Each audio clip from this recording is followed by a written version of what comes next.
after this.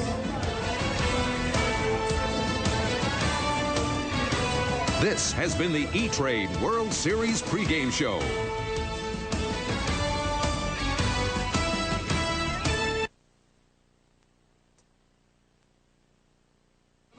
It's game 2. The New York Yankees versus the Atlanta Braves.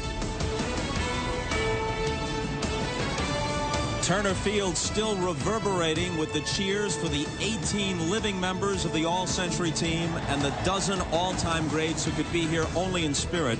And as the cameras pan those dugouts, you see a Paul O'Neill applauding a Willie Mays or a Chipper Jones, a Ted Williams.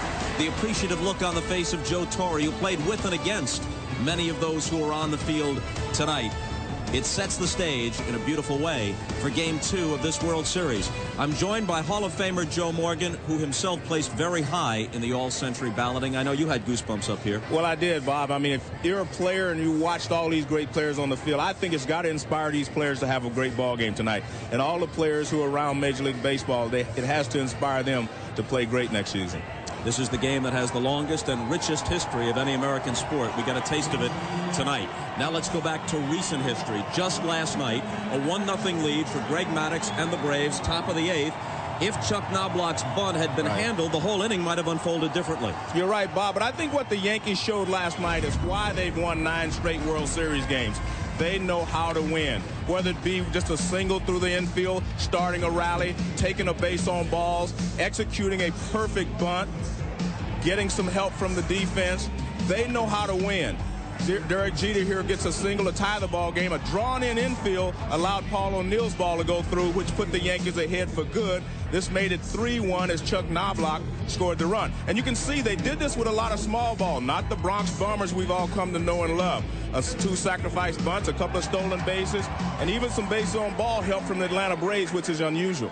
As someone once said, a nick here, a nick there, and pretty soon you're bleeding to death. Okay, now to tonight's game and the pitchers, Cone and Millwood. Well, David Cone is going to be a little bit like Orlando Hernandez last night in that he throws from a lot of different angles. He throws a splitter, which Hernandez doesn't throw, but he has that sidearm fastball that is devastating. And Kevin Millwood showed how good a pitcher he can be in Game 2 of the division series. He pitches a one-hitter against the Astros.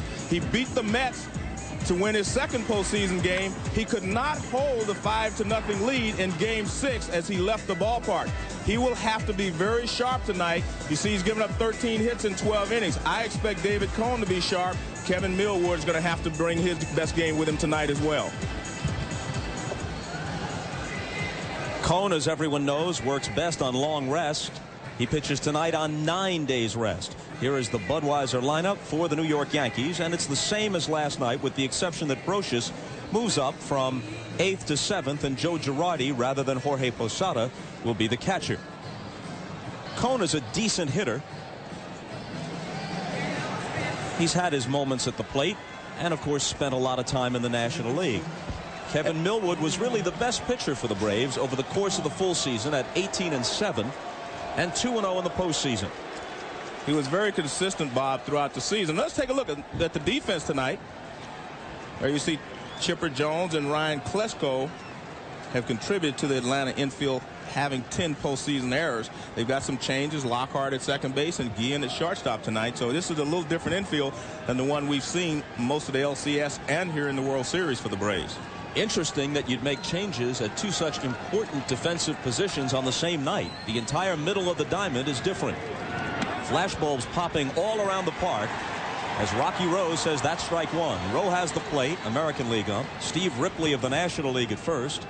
Darrell Cousins of the American League at second. Jerry Davis, National League at third. Jim Joyce, American League in left. Randy Marsh, last night's plate umpire from the National League, is in right. 0-2. And that's what Kevin Millwood does best. He stays ahead of the hitters. He doesn't have an overpowering fastball. He's got a good fastball, good curveball, change, and slider. But none of these pitches are devastating. But his control is good, and he usually stays ahead of the hitters. He's just 24 years old from North Carolina. Pitched well for them the previous 2 seasons, but never got into any postseason play. Line drive over Guillen's head. A leadoff hit for Knobloch. Big turn at first, but he'll hold there. Knobloch, an excellent high fastball hitter. And Millwood gets ahead. I don't know if he was trying to waste this pitch or what, but he gets a high fastball out over the plate. And Knobloch rips it to center field. High fastball right out over the plate. Good two-strike hitting there by Knobloch.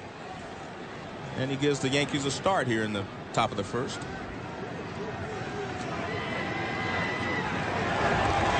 Knobloch stole 28 bases this year. There was a time earlier in his career with the Twins where he swiped more than 60. Now here's Jeter, who has a 14-game postseason hitting streak, 2 for 4 last night. Ball 1 to him. The game time temperature is 49 degrees. The wind chill 39. And Joe Torre brought a different style of baseball to the American League. When he went to the Yankees, he will hit and run. He plays a National League style game in the American League. Another base knock. Gerald Williams over to try and cut it off, and he'll hold Knobloch to second. Consecutive singles to begin the game. I think both of the pitches will be up, and that's a problem for Millwood. He is not a high ball pitcher. That pitch is about belt high and on the inside part of the plate. And Jeter rips it over Chipper Jones' head. Good play in left field by Gerald Williams to hold Knobloch at second base. So Jeter wastes no time extending that postseason hitting streak to 15.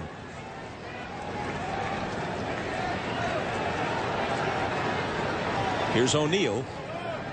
His bases loaded hit through a drawn-in infield snapped a 1-all tie and gave the Yankees a 3-1 lead. Eventually they won game 1 4-1.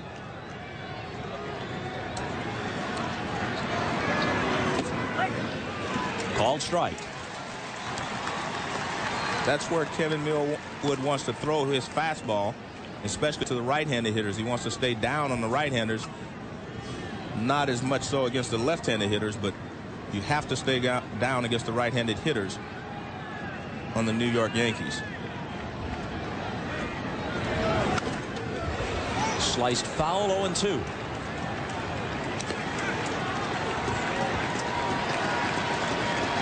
Bernie Williams, the cleanup man, will be next.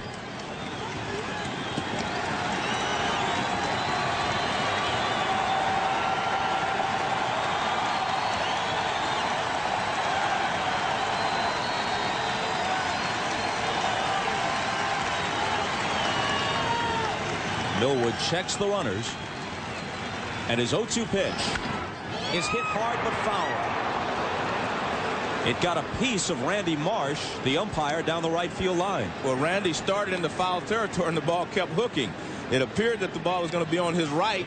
Watch, it's on his right there, so he starts moving to his left, but the ball starts hooking, and it chases him and it finds him. But he seems to be okay. O'Neill had a good pitch to hit, he feels like. Pitch was up a little bit and in, and he pulled it foul. There's Randy Marsh. O'Neill saying to himself, that's for any calls you missed behind the plate last night.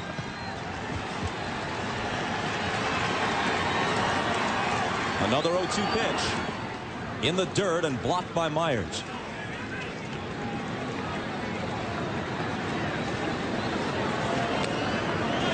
One of the theories about pitching to the Yankee players is that you have to be able to come inside with hard stuff. That's why some of the pitchers in the league who have given them problems were Jared Wright, Bartolo Colon. They had good fastballs and they were able to pitch them inside. I really think you have to go inside occasionally to keep them honest, but if you do not have a good enough fastball, you better try to stay away from these hitters. Nubbed foul, still 1-2.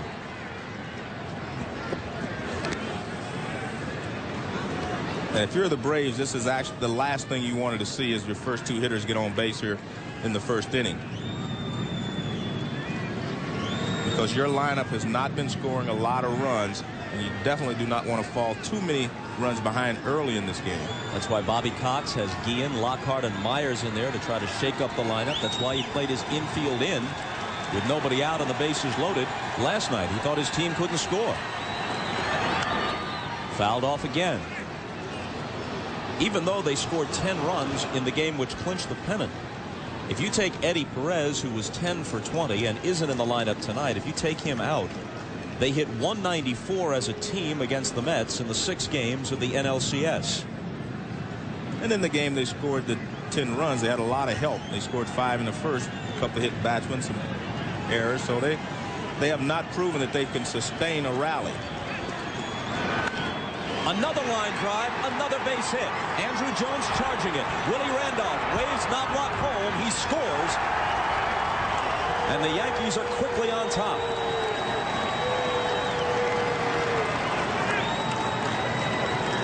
Bob, the first 5 hitters in this Yankee order are special. I mean, they know how to hit. They know how to work the count. This is a curveball, not a bad pitch. It's out over the middle of the plate. O'Neill doesn't try to pull it. He just extends back through the middle, and he lines a base hit to center field. Andruw Jones comes up. He makes a good throw here in that he keeps it down. If he'd have tried to throw Knobloch out at the plate, Jeter would have been able to move to third base easily. So they keep the double play in order and keep the runner off third base.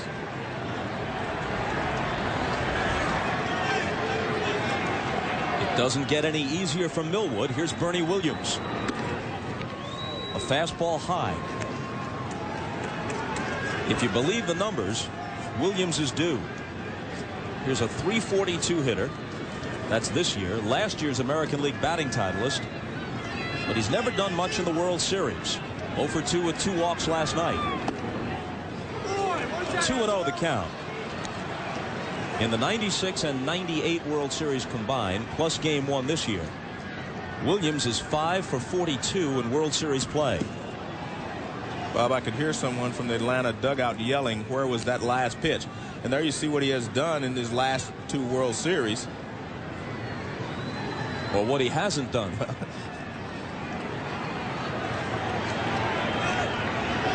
Hitter's pitch. And he fouls it off.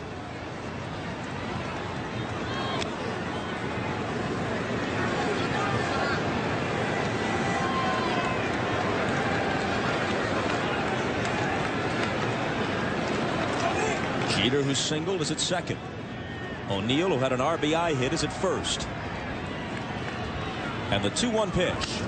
Hit back up the middle. Guillen takes it, steps on the bag, throws to first, and that takes some of the pressure off Millwood. Jeter at third, but with 2 down now. Very important at bat there for Bernie Williams, and a great pitch from Kevin Millwood. He gets in on his hands. 2-0. He went inside with a fastball. He comes back in again. He jams him, and he fights it off. He hit it back through the middle, but he didn't have enough on it to get it through because he got jammed. Ozzie Guillen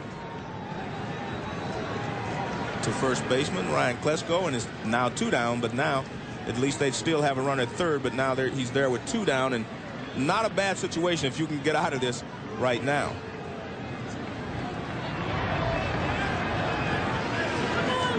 First one to Tino Martinez. Popped foul. Tino was 0 for 3 with a walk last night. He struck out twice.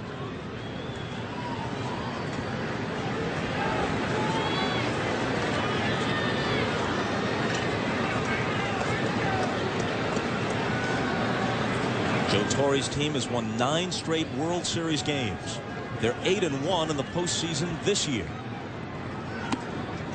Up high, a ball and a strike. And when you win 9 straight World Series games, Bob, that tells you how good an experienced team they are, because sometimes you have to win scoring a lot of runs. Other times you have to play small ball, as they did last night. And other times you just have to play great defense and have good pitching behind you. That one's in there, 1-2.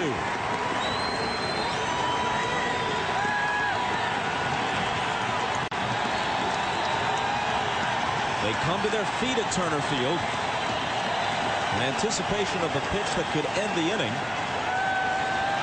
and get them out of this, all things considered, with minimal damage. Martinez steps out of the box.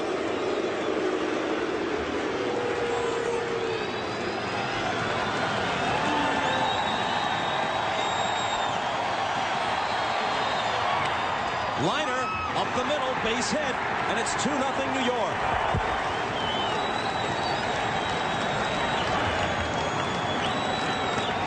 Four singles in the inning.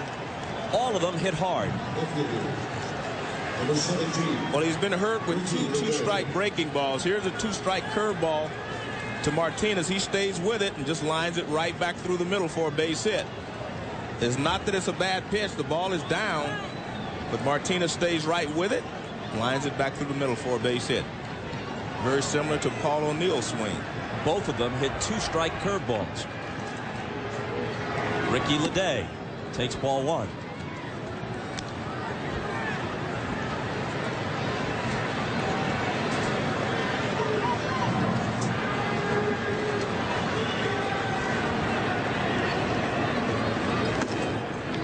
Fastball high, 2-0.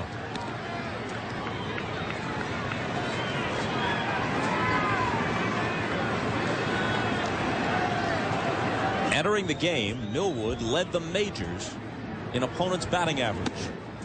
Even better than Pedro Martinez in Boston by 0.03 of a point.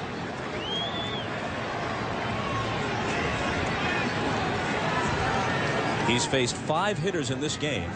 4 of them have singled. Williams hit into a double play. A strike to Leday, 3-1. And the other bad number on that chart for the Braves is that David Cone is 5th as far as opponent's batting average is concerned. Full count now.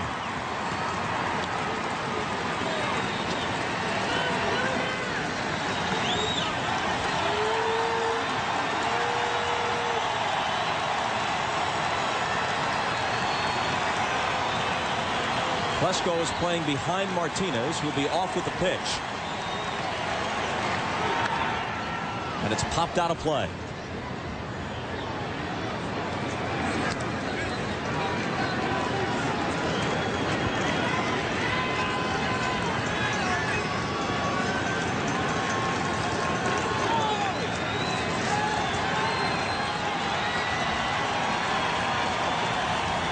Another 3-2 pitch. Taken for ball 4. Millwood's troubles continue. Now he'll face Brocious, who was 3 for 4 last night. Third baseman, number 18, Scott Brocious. Leo Mazzoni to the mound. Longtime Brave pitching coach. He was a left-handed pitcher himself in the Giants and A's organizations. Never got higher than AAA in 10 years in the minors. One of the most respected pitching coaches in the game.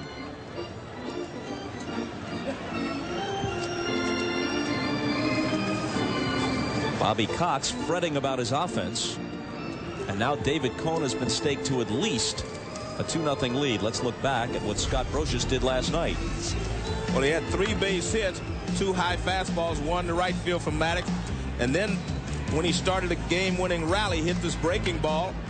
Pretty good pitch by Maddox. He went out and got it and pulled it into left field for a base hit.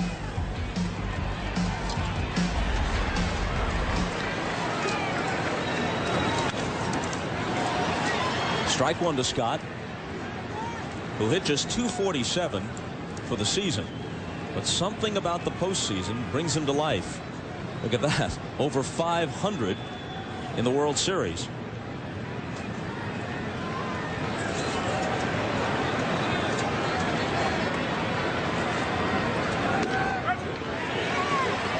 Strike 0-2.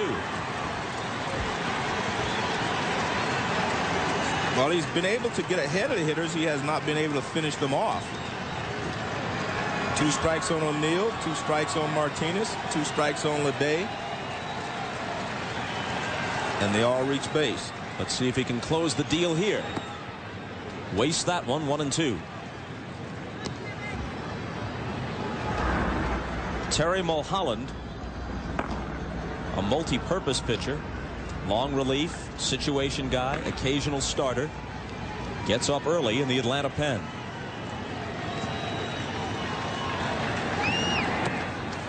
Two and 2.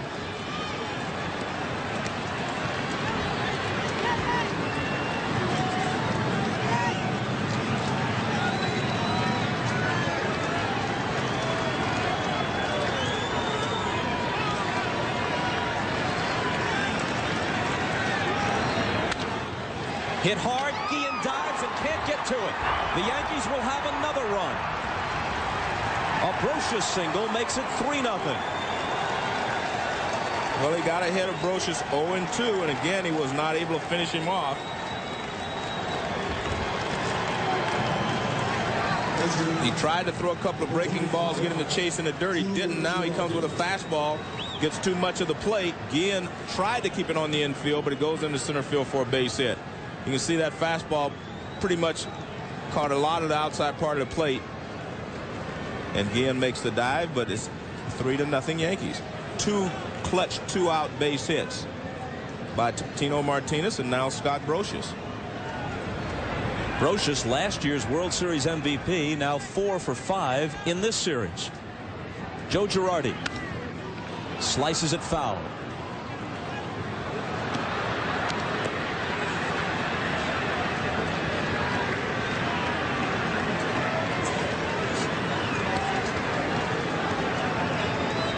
Five singles in the inning for New York.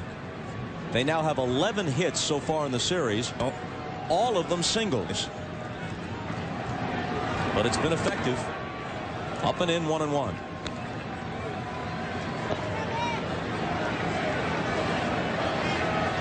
Cone may get to bat before he throws a pitch.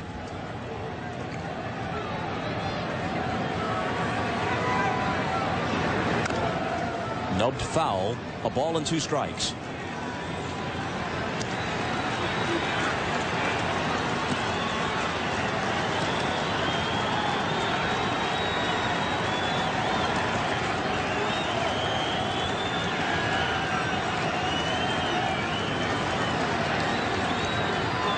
Kevin Millwood being lit up here in the top of the first. Girardi lays off. It's 2-2. Again, his problem has been that he hasn't been able to just finish the hitters off.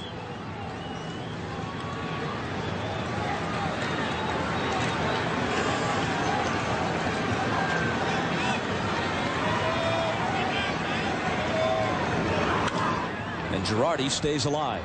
And Millwood was actually scheduled to pitch Game 3 in Yankee Stadium, but according to the newspaper today, he said he was glad that he was able to pitch here at home in front of his fans rather than having to pitch in Yankee Stadium. And he got his wish, of course, because Tom Glavine missed his start in Game 1 and Maddox moved up to Game 1. So he moves up to Game 2. Maddox pitched well but lost last night. A called strike 3. But the Yankees send 8 men to the plate in the first and 3 of them score. We'll be back to Atlanta after this.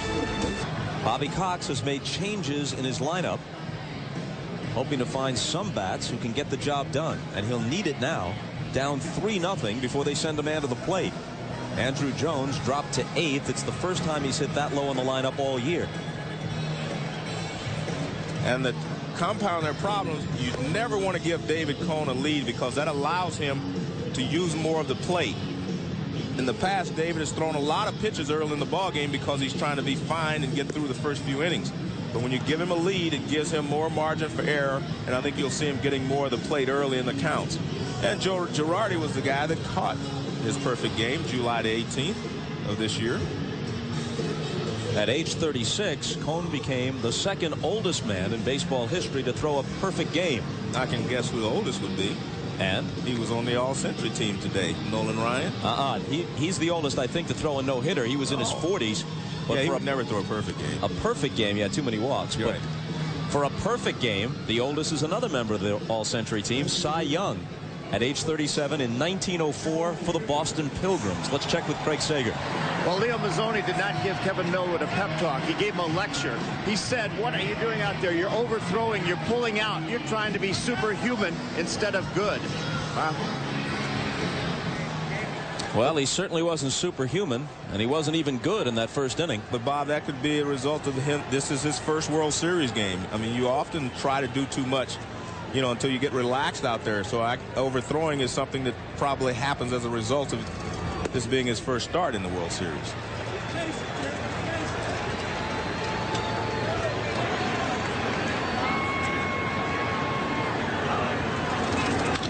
Gerald Williams bounces it to short. Jeter charges and flips to Martinez. Let's take a look at the scouting report on David Cone. You'll see him throw a few pitches that look like Orlando Hernandez in that he'll drop down and throw his Laredo slider. But he must avoid a high pitch count. And I think what happens now is that he has a lead. He doesn't have to be as fine as he was before. He'll throw pitches over the heart of the plate just to get ahead of some hitters. We saw the pitch there to Gerald Williams right down the middle. Ozzie Guillen takes Walt Weiss's place at short, and Brett Boone's spot in the batting order tonight. Hitting second in between Williams and Chipper Jones. Just looking to take a pitch and distract Cone. It's ball one. And we talked about Millwood maybe being a little excited, a little adrenaline rush there in this first World Series game. David Cone said every time he goes out there now, it's much easier to start a World Series game. He says he's more relaxed each time he goes out there. I don't think you can ever get the feeling that this is just another game, but you can get to a point where you can keep your emotions in check.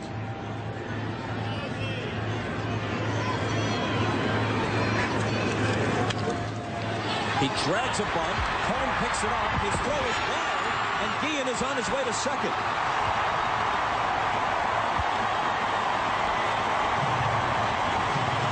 Guillen may have had a plan all along. He bluffed the bunt and may have convinced the Yankee defense that he was just bluffing the bunt until he could take a strike. Then he dragged one on the 1-1 pitch. Well, it's not a good bunt, but he forces him to make a play.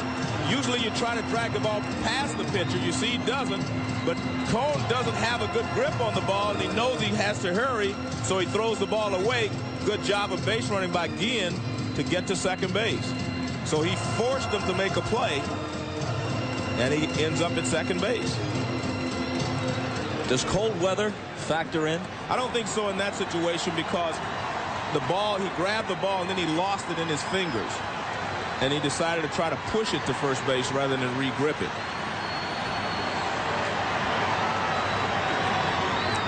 Here's Chipper Jones. Taking ball one. It's a two-base error. It is not a hit and an error. It's an error all the way. Bob, I think the cold weather affects the hitters and will affect the pitcher throwing a lot of pitches.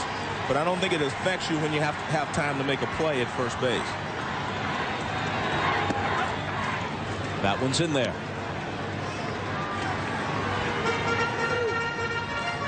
David Cone is one of the best big game pitchers of his generation. 7-3 in playoff and World Series competition combined. Chipper Jones with a slow bouncer. Knobloch. Let's watch the throw. He underhands it to Martinez, and that's the second out. Let's see what the 3 runs allows is for David Cone to be able to challenge the Chipper Jones in that situation. Here's Knobloch. He's okay when he's going towards first base, although he underhands this instead of over the top. That's a long underhand toss, but hey, he's getting the job done. And until he hurts the Yankees, I'm sure they'll play him continuously.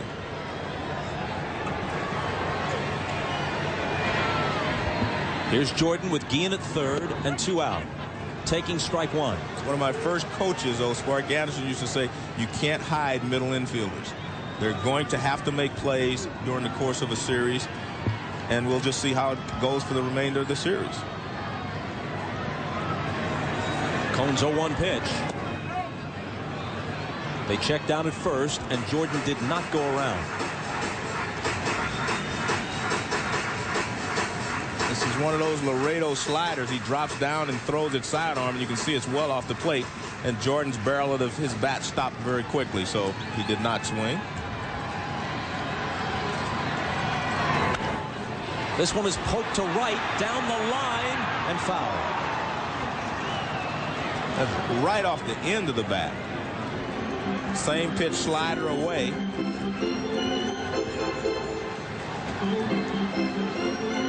Slider toward the outside part of the plate, just off the outside or just on.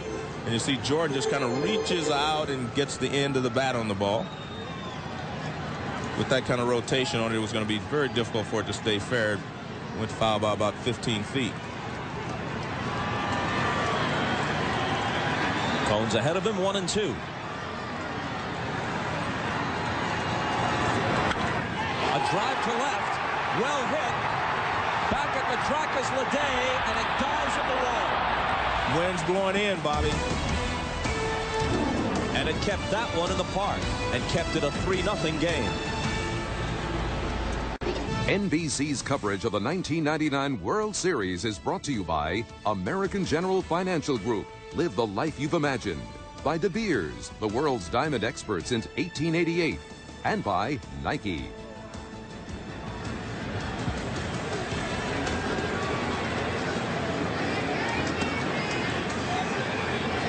David Cone gets a chance to use the bat as he leads off in the top of the second. He's a 153 career hitter. He's never had a homer. 9 career doubles. That's strike one.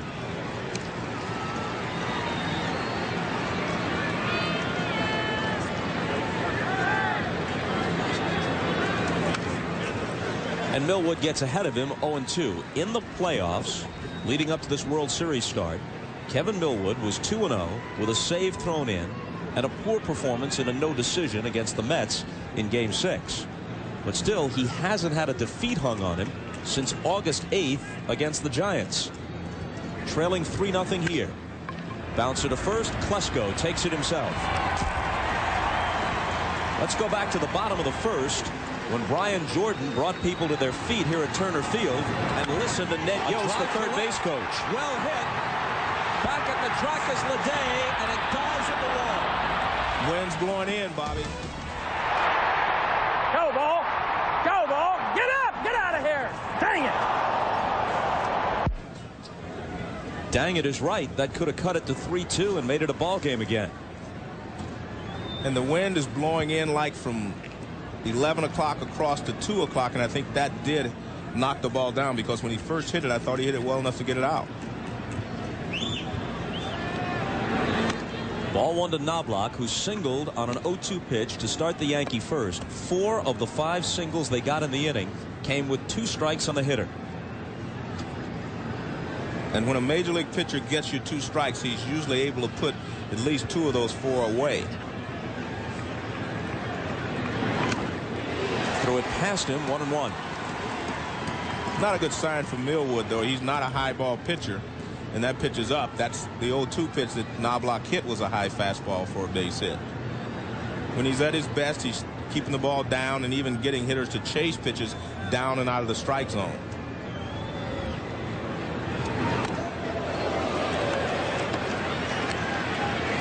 Here's what the scouts say about Millwood. When he's pitching well, he throws a heavy fastball and a hard slider. His curveball and changeup are pretty good, and it says he's a good finisher, meaning that he pitches well into the late innings. And that means something different in baseball than it used to. Right. If you said that 15, 20 years ago, that meant he'd be around in the 9th. Now it means he gets you to the 7th or the 8th and gives your bullpen a chance to finish it. He threw only 2 complete games this year. Here's his 3-1 pitch. And he loses Knobloch.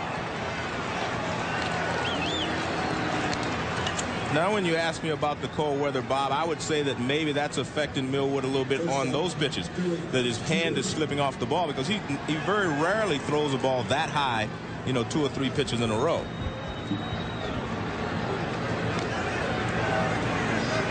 Millwood pitching in shirt sleeves on a very chilly night.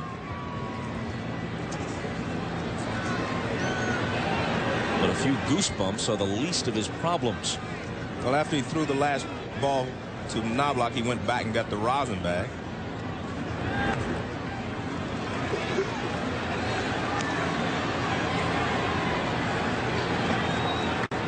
I've always felt the most important thing to keep warm is your bat when you're going to the plate. And you always try to get the bat handle warm before you get up there. Sometimes you put your gloves there, try to get everything as warm as you can, because it's going to get cold by the time your at bat is over. Knobloch chased back. The Yankees may be anxious to test Greg Meyer's arm behind the plate.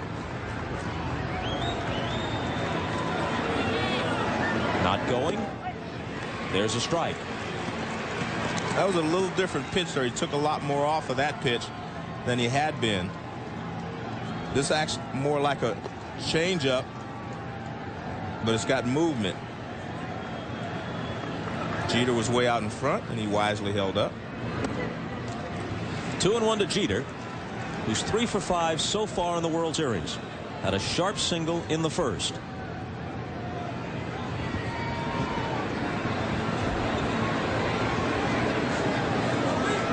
Knobloch away from first with 1 out.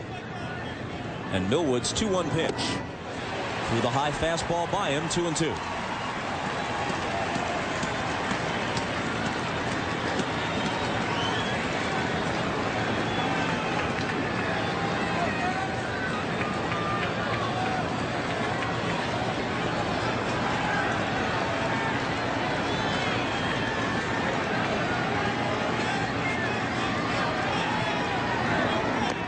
Full count. Do you send him now? I think you do. I think everything's in your favor if you're Joe Torre. He likes to hit and run. You got Jeter up there. Knobloch runs well at first base. I don't think you have a better combination on the Yankees than this combination for a hit and run situation. Knobloch stole a lot of bases over the course of the last couple of years. He goes. Jeter fans. Myers' throw is bounced there, and Knobloch steals it.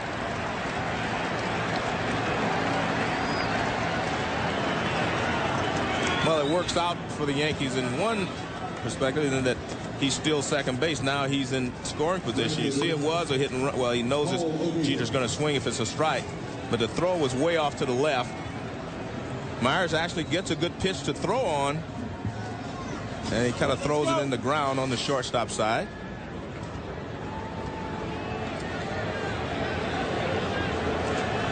So another RBI opportunity for O'Neill, who delivered a hit on a 2-strike curveball from Millwood in the first. Strike 1 to him now.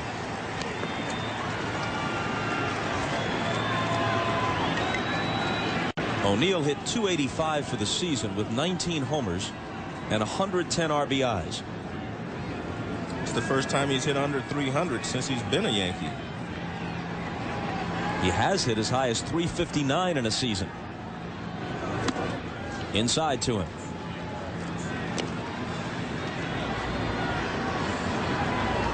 Mulholland began throwing in the first.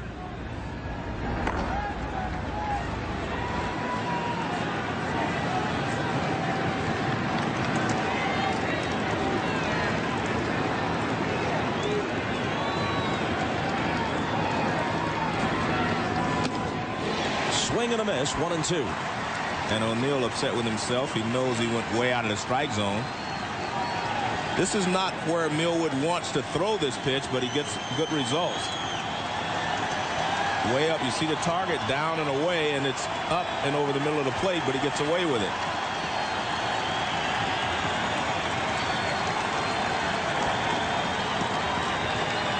This was the count when O'Neill burned him in the first. This time a bouncer to the left side. Chipper Jones has time, and his throw to Klesko retires O'Neill. To the bottom of the second, still 3-0 Yanks. A reception from Leo Mazzoni, the pitching coach. He went down and greeted him and said, "That was much better, but we still have to find your groove, kid." Apparently, Millwood, as Joe pointed out, keeping the ball up too much, and he's now talking again with Leo Mazzoni. But they're much happier, as you can expect. All right, Craig, thanks. Brian Klesko will start it. In the bottom of the second, he'll be followed by Keith Lockhart and Greg Myers.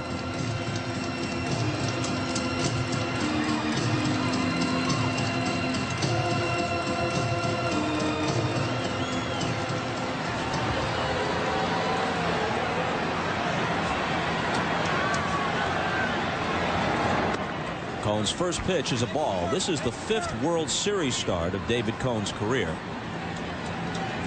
He's gotten no decisions in 3 of the first 4.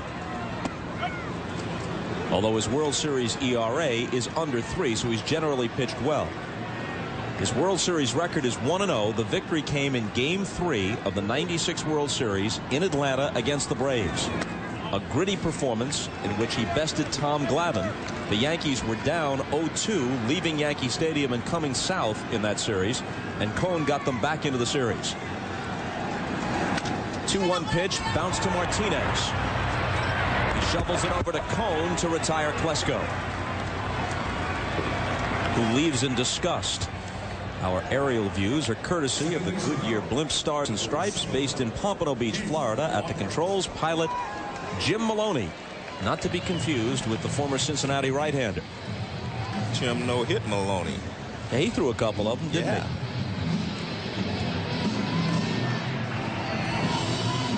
Are you sure it's not him, Bob? Yeah, I'm guessing, but I figured if it was him, we'd know that. So it's a safe guess. Here's Lockhart. Used off the bench throughout this postseason. This is his first start of the playoffs or World Series.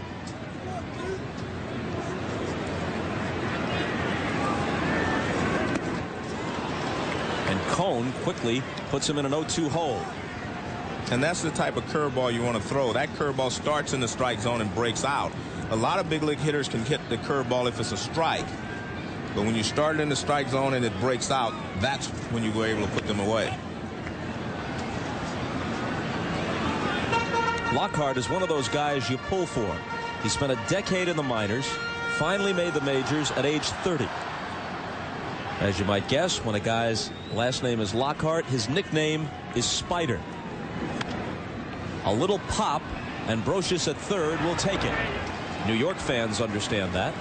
Not necessarily baseball fans, but sports fans. The Spider is for the New York Giants defensive back who was so popular a generation ago, Spider Lockhart. That was perfect pitching here. He starts him off with a breaking ball for a strike. Now he comes with another breaking ball. He chases it out of the strike zone. And here's the key pitch. He fouls one up. Now watch this fastball up and in. See the target right there. After you've set a guy up with some breaking balls away, he cannot protect the up and in fastball. So he set him up perfectly for that fastball that he finished him off with.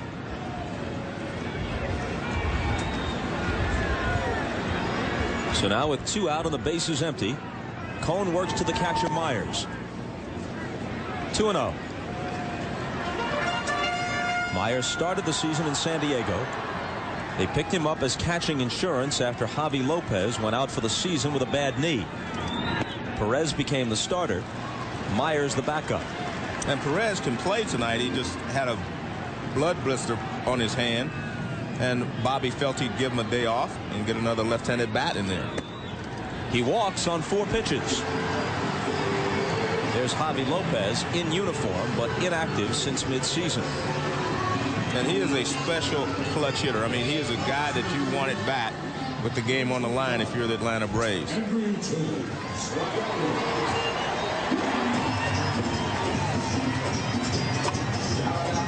Here's Andrew Jones, pretty dangerous number 8 hitter.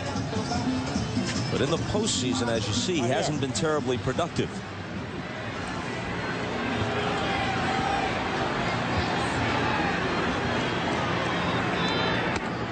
Ball 1 high.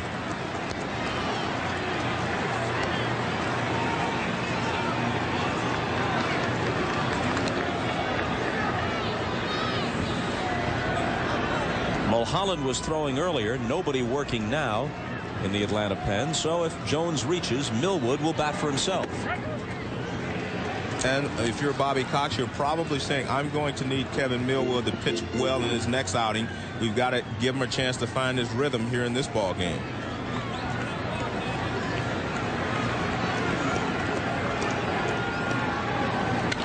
Andrew Jones lifts one back of short. Jeter takes it. And after 2, Cone and the Yanks lead the Braves 3-0. See there, Kevin Millwood has thrown a lot of pitches tonight, but he's thrown a lot of innings this year. Bobby threw 174 innings last year. He's well over 250, counting tonight. He's at 252. And at some point, young pitchers hit the wall.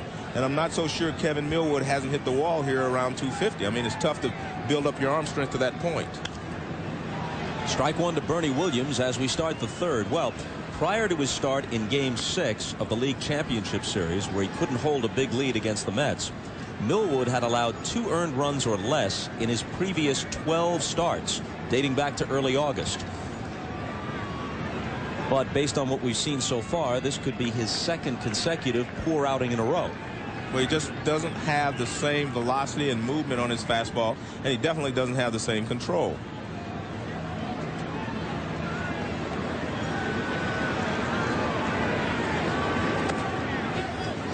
That would fit into the category, by the way, of a repetitive redundancy. It's his second consecutive bad outing in a row.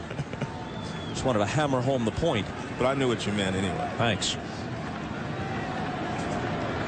And his 1-1 pitch to Bernie Williams is in there.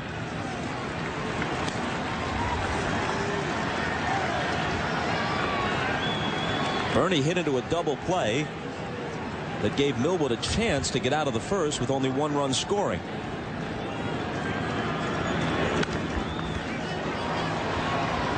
But then Martinez delivered an RBI hit. Ledet walked, and Scott Brocious singled home another run. High fastball, another fastball, and a third fastball that he gave up to Brocious. In between, Tino Martinez and Paul O'Neill both hit breaking balls back through the middle for base hits. So he just was not able to finish the hitters off after he had 2 strikes on him in the first inning. Hit sharply. Diving is Lockhart. Can't come up with it. A base hit for Bernie Williams to start the Yankee third. When you get a hitter with 2 strikes, a lot of times you can make him become a defensive hitter. That's not happening to the Yankees here. High fastball again out over the middle of the plate. Not exactly where he wants to throw it, and Bernie just drills it back through the middle. Nice attempt there at second base by Lockhart, but it goes on into center field for a base hit. If you're going to pitch up in the strike zone, you better have some good movement on your fastball up there.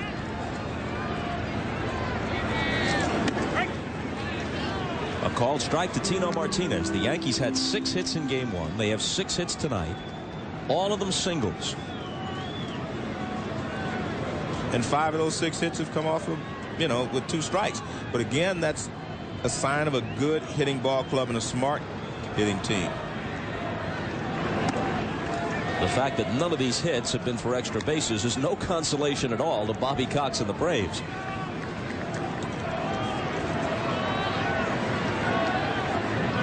He is managing his 100th postseason game tonight.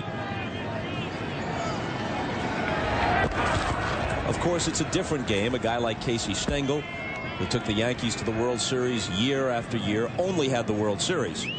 Cox has had the LCS dating back to his days in Toronto, and the Division Series added to it since the mid-90s. But Division Series, LCS, World Series combined, 100 postseason games managed. He has managed more one-run postseason games than Joe Torre has managed total postseason games.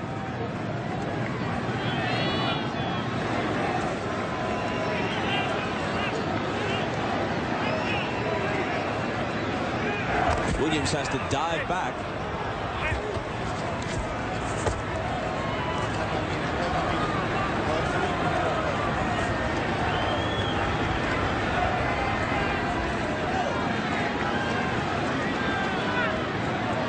Not going on the 2-1 pitch, which is laced to left. Coming on, Williams dives, and he can't get it. Williams stops at second. Potentially dangerous play had it gotten by him, but he was able to keep it in front of him. It's another line drive off of Millwood, and this one goes to left field. Gerald Williams gets a good start on it. Comes in, he makes a dive. And he kind of rolls over it right when it goes into his glove. Watch. Goes right into the web right there, and he rolls over it, and he can't hold it. He thought he had made the catch momentarily.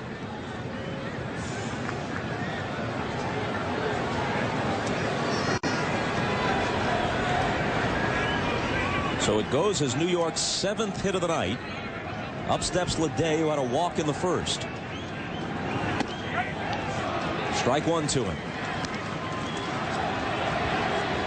Well, if you're the Braves, you're at a point where if he gives up any more runs, you probably have to pinch hit for him in the bottom half of the inning.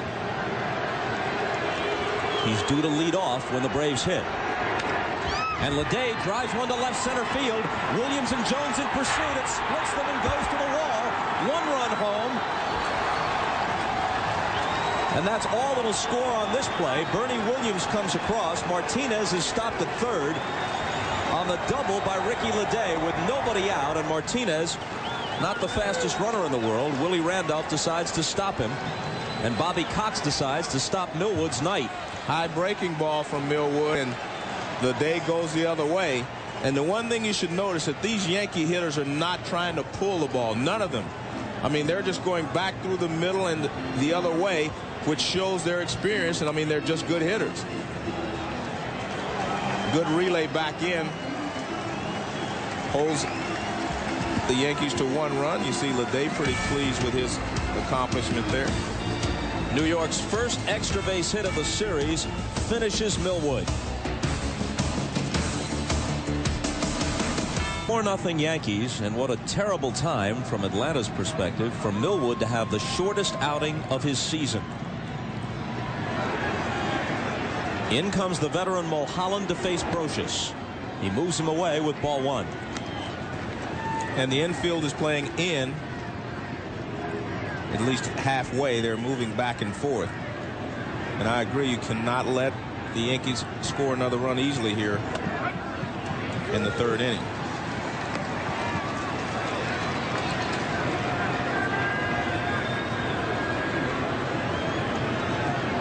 Considering the slumbering Atlanta bats and the quality of Yankee pitching, a base hit here could just about put Atlanta away. It's already 4-0.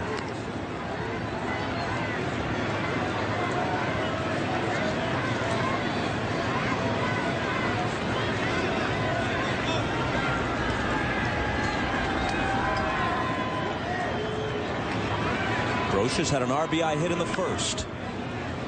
Mulholland got in on him. A ball and 2 strikes.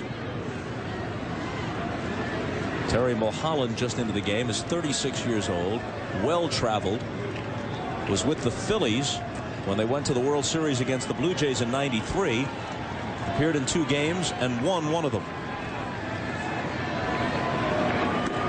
And he fans Brocious.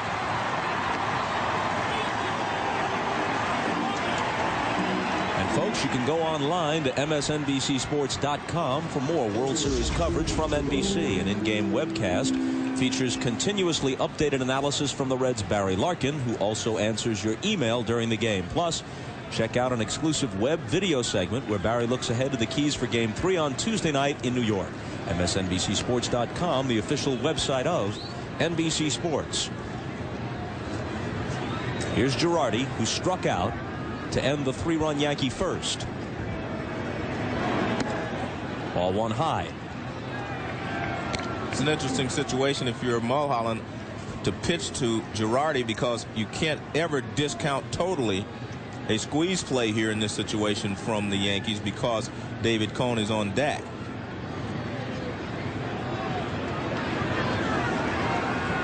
It's interesting because the Braves could gamble here, walk Girardi, count on Mulholland to strike Cone out, and maybe get out of the inning. The pitch out. They wanted to see if something was on, and it wasn't. And that may be their game plan here. You might see another pitch out. Girardi is an exceptionally good bunter for a catcher.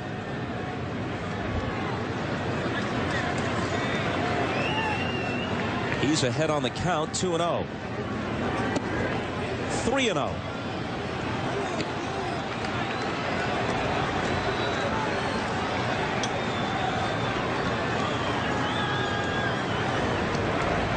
Martinez at third.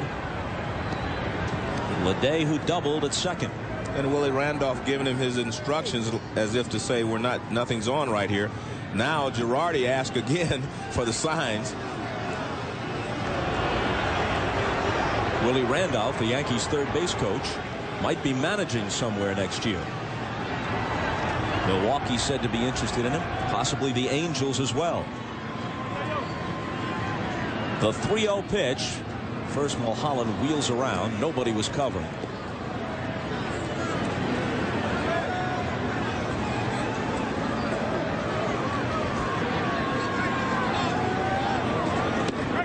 Girardi takes a strike.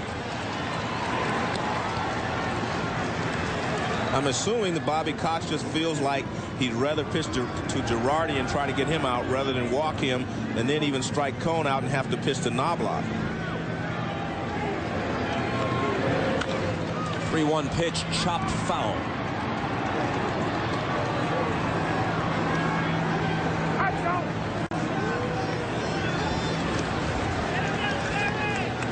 Three-one pitch, a sinker, good sinker there from Mulholland.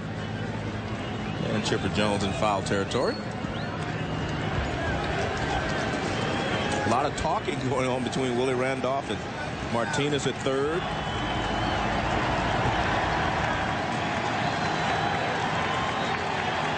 The 3-2 pitch. A broken bat, slow roller. Guillen's got it. The runners will hold, and Girardi is out.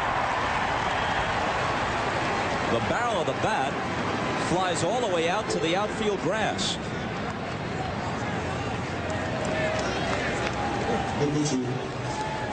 This is what you call really getting sawed off. That was a pitch in on his hands. Guillen charged it quickly, and he threw Girardi out at first base. Now, I mean, this ball's way in on his hands. Look at that. I mean, it shatters the handle of the bat. How does that feel to a hitter on a night like this? Cone trying to help himself, slices one foul. Those bees must be buzzing in Girardi's hands right now. When your hands are cold and you shatter the bat, I mean, it may take you 2 or 3 innings before you're over that feeling.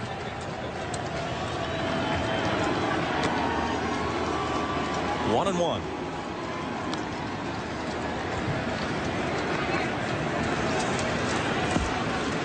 Cone grounded to first, his first time up.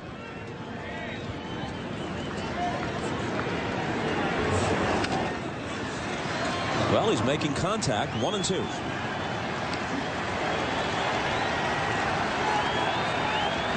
This is what you call a very bad night at a very bad time. The disconsolate Millwood watches from the bench as Mulholland tries to put an end to it. And Cone continues to battle it. You can tell Mulholland's been around a while. Flecks of gray in his beard.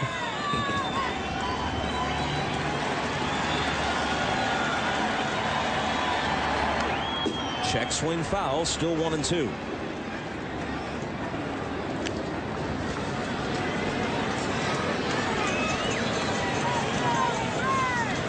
If Mulholland can retire Cone, I mean, the Braves are still in pretty good shape. They'll have 7 innings in which to make up a 4-run deficit. But David Cone was saying before the World Series, I'm a pretty good hitter now. I'm happy to get the call in a National League city where there's no DH.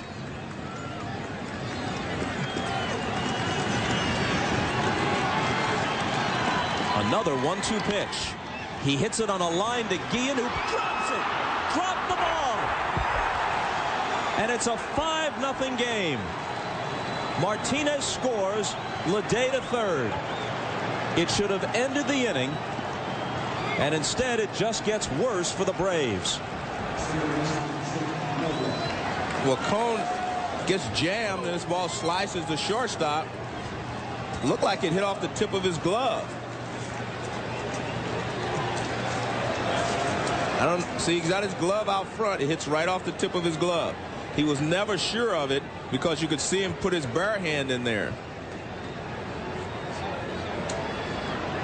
The shot of Bobby Cox says everything you need to know. Ow, says David Cone, as the pitch was in on his fist, but the far greater pain is felt in the Atlanta dugout. Here's Knobloch taking a strike. Ozzie Guillen won a Gold Glove as the White Sox shortstop back in 1990. He's not a bad fielder. Walt Weiss had started most of the games of the postseason prior to tonight. Out of play, 0-2. So Mulholland comes in, strikes out Brocious, gets Girardi on a broken bat roller, and should have been out of the inning.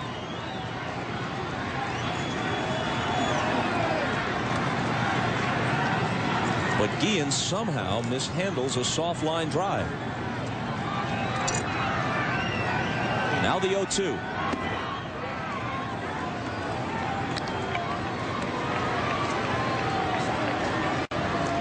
But when the ball is above your waist, you usually backhand the ball. He appeared to try to get his glove, underneath it with his palm up, and it looked like it hit right off the end of his glove, his fingers. A called strike 3.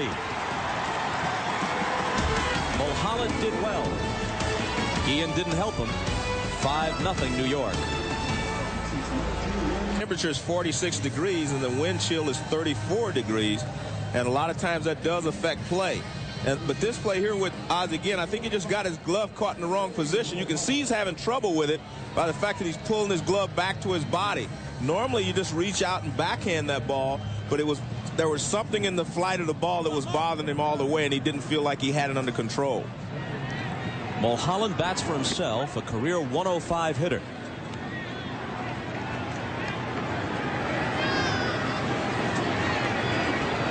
For Atlanta, the cold facts of the situation are much more troublesome than the cold temperatures. Trailing 5-0 against a team on a tremendous postseason roll. The Yankees were the favorites in the minds of objective observers coming into the series. They're on the verge of taking a 2-0 lead back to New York. Now, of course, the reverse was true in '96. And the Braves crushed the Yankees in the first 2 games at Yankee Stadium before the Yankees came here and somehow won 3 in a row. So it can be done, but it's just not the situation you want to find yourself in. Well, tonight's ball game, the Braves have to hope that Mulholland can just hold the Yankees for 2 or 3 innings where they can try to make a dent into this 5-0 lead. They have the ability to come back because they do have some guys on the ball club that can hit the ball out of the ballpark. Full count. And remember, Cone is not a pitcher you expect to go 9 innings, and if you can get him in a couple of jams where he has to throw a lot of pitches in the first 4 or 5, you'll have a shot at him before they can get to the bullpen. And all you want to do is close the gap. When you reach the 7th inning, you want to be able to at least have it under control where one swing can get you back in the game. Well, Mulholland works a walk.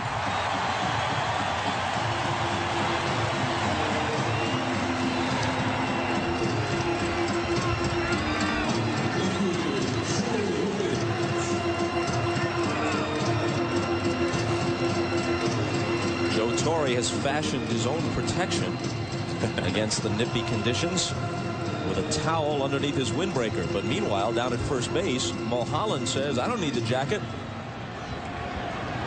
I'm just fine like this. Everyone says left-handers are a little different.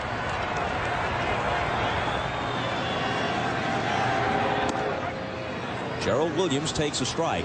The Braves still don't have a hit in this game. They have 2 walks, and Guillen reached on Cone's error in the first.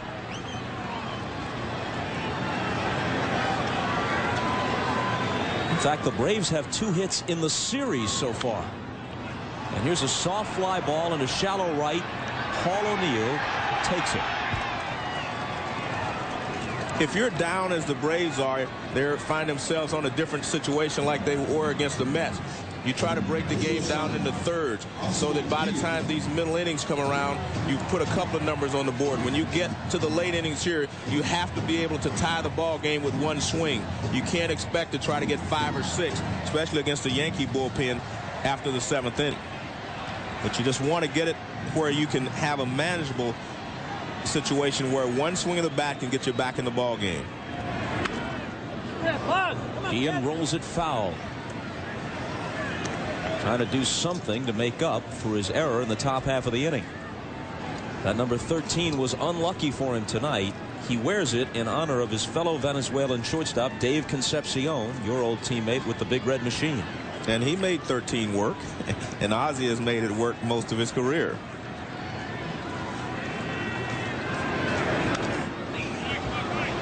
Quickly 0-2.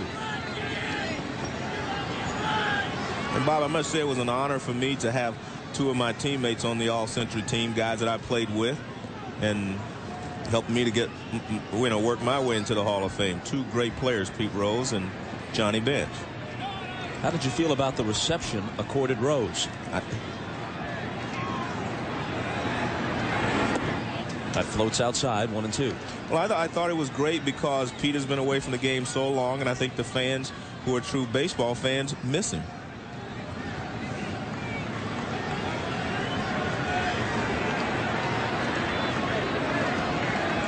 Chipper Jones will be next. 2-2.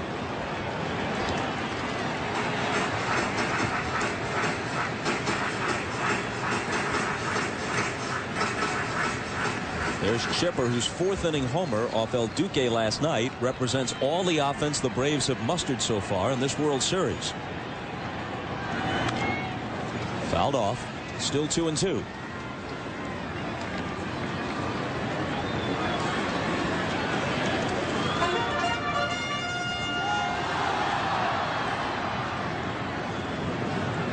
After last night, El Duque is 5-0 as a postseason pitcher.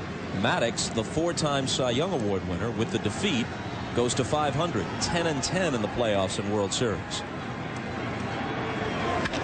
Guillen punches it toward Jeter. Steps on the bag for one and completes the double play. A nightmare inning for Ozzie Guillen. Error in the top half. DP to end the bottom half. With the exception of the battery of Girardi and Cone, everybody in the Yankee lineup has at least one hit, and Martinez has a couple.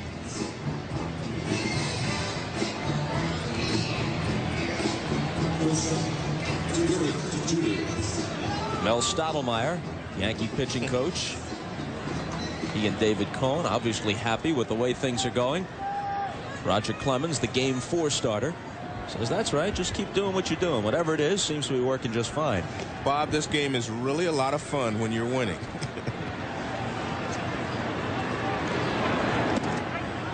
And a strike call to Derek Jeter as we begin the top of the fourth. Millwood's performance tonight notwithstanding, you could probably make a case that looking at the 8 pitchers who will start the first 4 games of this series, that there may never have been a World Series with this kind of depth of quality starting pitching. You've got 13 Cy Young Awards, 5 for Clemens, 4 for Maddox, 2 for Glavine, 1 each for Cone and Smoltz. El Duque might have won one had he come to the major leagues sooner. He may win one yet. That's a very good point, because I mean, these two pitching staffs are excellent, have excellent starters. Hit in the air to left center field. This one's bound for the gap. Gerald Williams cuts it off. Jeter sprints for second, and he's in there ahead of the throw. He had 2 hits last night. He's 2 for 3 tonight. Bob, earlier this year I was watching A-Rod in Seattle, and I just said to myself, how good can this guy be? And now I'm watching Jeter and thinking the same thing. I mean, he just seems to get better each and every at bat. Forget about getting better each game. I mean, every at bat he seems to have a better idea about what he wants to do, as he just rips this ball up the gap in left center field. And very rarely does he hit balls at people. When he hits it hard, it's a base hit. O'Neill is singled and grounded out. Called strike 1. To continue the thought on the pitching, the Game 3 pairing, 2 left-handers, Andy Pettitte against Tom Glavine. Glavine came to the park and threw a little bit today, then went home to continue his recuperation from the stomach virus. They do expect him to be ready Tuesday night at Yankee Stadium.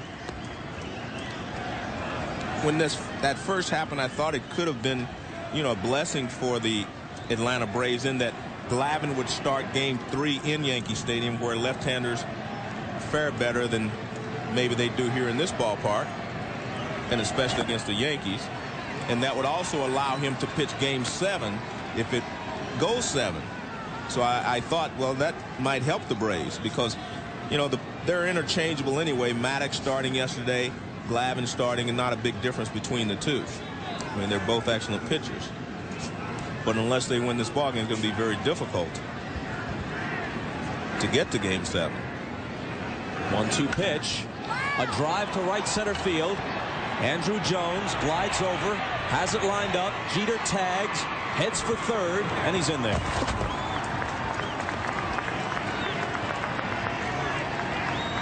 That's basically, again, Yankee baseball.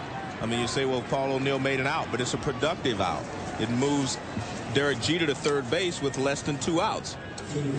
And if you're the Yankees, you have a 5-0 lead. All you want to do is add one here, one there, and you know that you'll be able to hold on to the lead.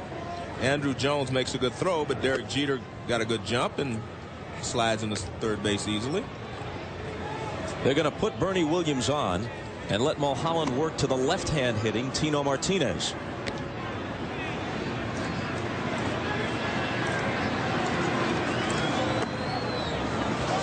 Here's more bad news for the Braves, with the exception of Game 3 of the ALCS, where Roger Clemens was knocked out early, and they lost 13-1 at Fenway Park against Pedro Martinez. With the exception of that one game, no Yankee starter has allowed more than 2 earned runs in any postseason game this year. They're 8-1 in the playoffs and World Series. They've allowed 10 runs total in their 8 victories, 13 in their 1 loss.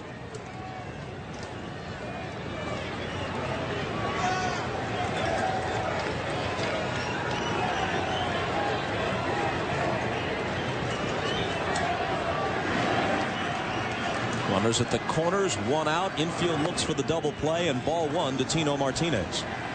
And Tino's not really a ground ball hitter. He hits a lot of fly balls and line drives. He gets underneath the ball.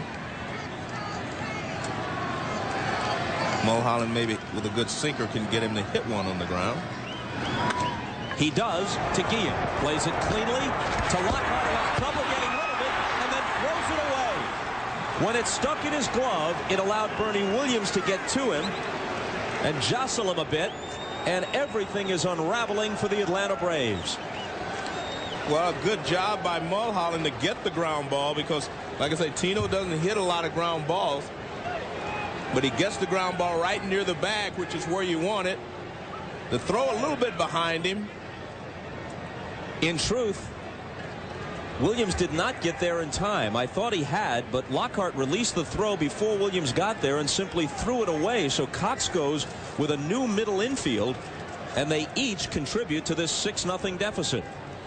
Well, what was happening is Joe Torre was arguing that Lockhart never touched the bag, but he did throw the ball. In his motion to throw the ball to first base, his back foot, his right foot, did drag the bag. He was straddle a bag to start with when he accepted the throw from Guillen. But as he threw the ball to first base, started his motion, his back foot, actually, he dragged it right across the bag. Martinez didn't advance beyond first, and you can't assume the double play from the standpoint of the official scoring, so Lockhart is not charged with an error, but this should have been an inning-ending double play. You can see he is not touching the bag there, but watch his right foot. See, he still has the ball right there. His right foot is on the bag, and that's what the umpire saw. But Joe Torre saw him straddling the bag when he made the catch, and he did not think that he had touched the bag when he threw the ball to first base. Lockhart hasn't played much in the field of late. Bounced foul. It's 0-2.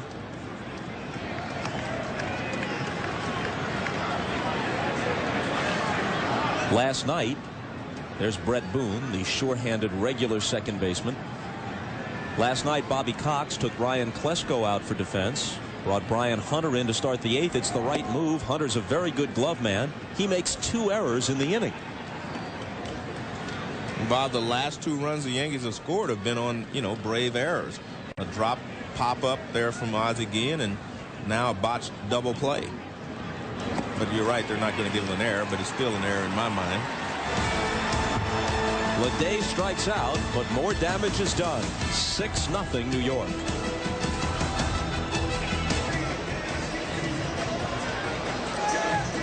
Another view from the Goodyear Blimp Stars and Stripes. Goodyear currently maintains a fleet of 7 blimps, 3 domestic and 4 international operations. Just in case you need to rent or lease a blimp for your party or function, they have 7 of them. To the bottom of the fourth. The Braves trail 6-0. They're still hitless. The largest lead the Yankees have blown in any game this year is 5 runs. Ball 1 to Chipper Jones.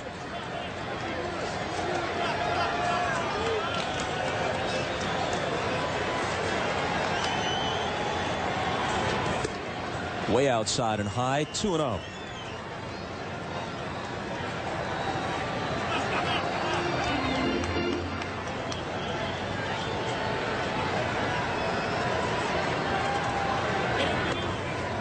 Three balls and no strikes. Ryan Jordan on deck, and then Ryan Klesko.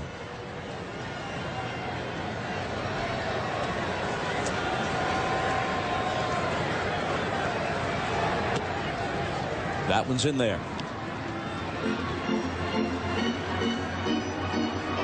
With a 6-run lead, David Cohn's main focus is just to try to keep the ball out of the middle of the plate, but throw strikes. That's the 3rd walk he's given up.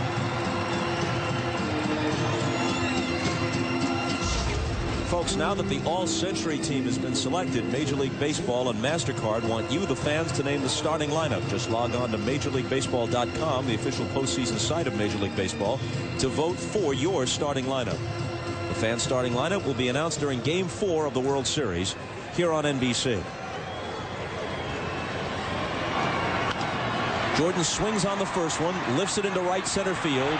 O'Neill waves Williams off and takes it.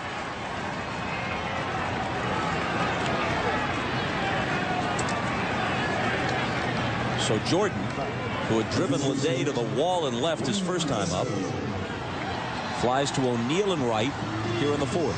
That pitch was a little bit out of his zone. Watch, this pitch is up and in a little bit. He gets a little late on it. See, he's late on it. You can see him just trying to get the barrel of the bat through, and he doesn't get to it. Klesko grounded to first in the 2nd. He hit 21 home runs during the regular year. 1 in the playoffs at Shea Stadium against the Mets during the LCS. He had 3 home runs in the 1995 World Series for the Braves against the Indians. 0-2.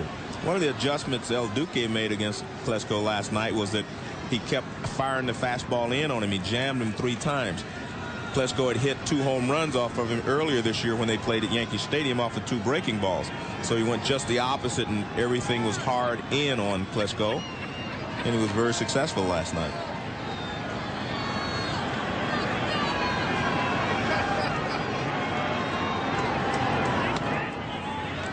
Ball 1, even though Chipper Jones, the runner at first, is very speedy. With a 6-0 lead, Tino Martinez is playing behind him, as you might expect.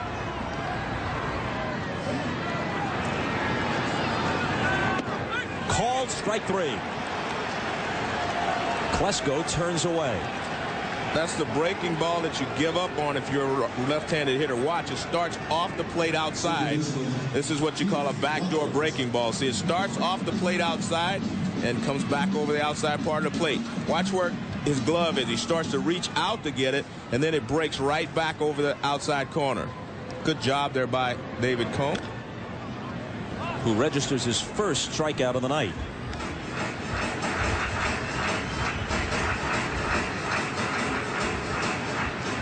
And that pitch was set up because they'd thrown a couple of fastballs in tight on him.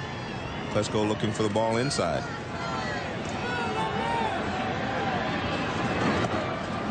One and one to Lockhart, who popped to third in the 2nd inning.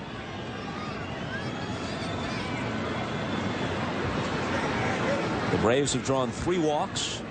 Cohn has made an error. They still have no hits.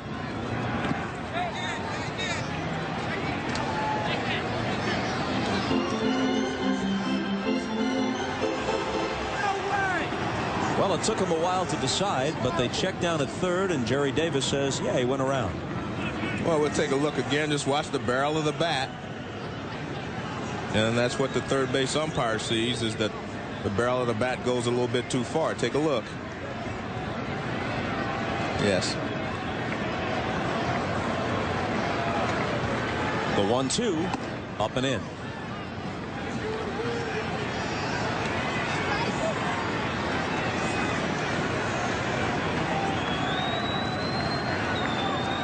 Cone working rather quickly. His 2-2 pitch runs the count out full. And he was trying that backdoor breaking ball again on Lockhart, as he did with Klesko. This ball starts off the plate, and then you give up on it if you're a left-handed hitter. And that one doesn't quite come back far enough. Hit to second. Knobloch's got it. His flip to Martinez retires Lockhart. 4 in the books. Game 2 of the World Series. Yankees looking for a 2-0 advantage. From third watch, Bobby Cannavale and Eddie Cibrian. Looks like they're Yankee fans, huh? Either that or front runners. They go to the concession stand after someone establishes a lead. Brosius, Girardi, and Cone in the New York fifth. 6 runs, 9 hits, and an error for the Yankees. 0-0-1 for Atlanta.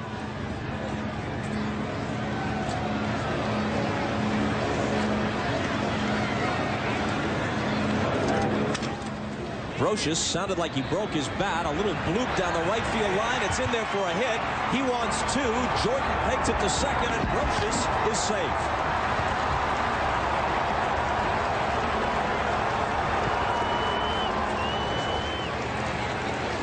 Well, he hit one right off the end of the bat, and it just shatters the bat. Mulholland must think he's just having bad luck tonight. Right off the end of the bat, shatters it, and the ball bounces and stays fair. By the time Jordan comes up with it, look at that, right off the end. And Brosius is running saying, stay fair, stay fair. And he hustles into second base with a double. Maintaining his World Series career average at over 500. Girardi's 0 for 2. Looks to bunt. Gets it down. Mulholland grabs it and waits for Girardi and then tags him. Brosius to third with 1 out. This is interesting to sacrifice ahead of the pitcher's spot. Right. I was thinking exactly the same thing.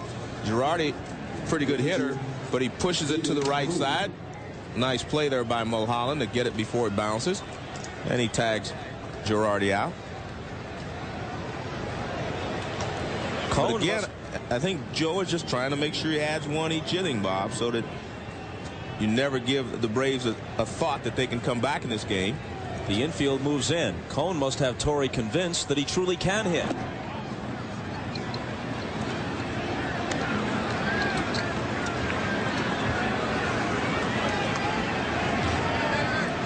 And if you try to squeeze here and the Braves are alert to it, it's very easy to pitch out to the runner side. He bloops it, and Guillen makes sure this time. And some mock cheers from the Atlanta crowd. Tough crowd.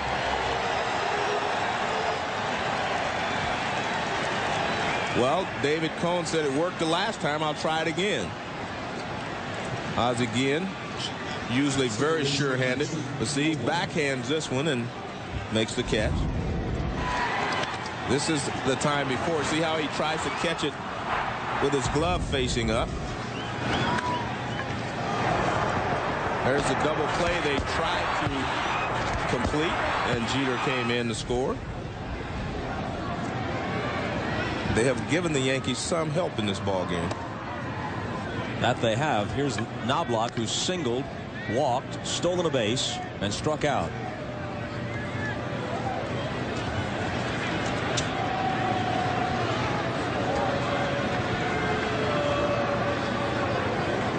Brosius at third with 2 out. 1-1 to the Yankee second baseman. As most of you know, the 5 on the sleeves of the Yankee uniforms is in memory of Joe DiMaggio, who passed away this spring.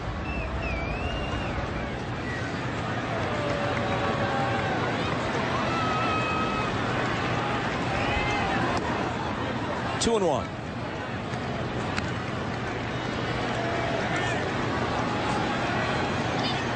The black stripe beneath the number 5 is in memory of Catfish Hunter. The Yankees lost Joe D. and Catfish Hunter this year.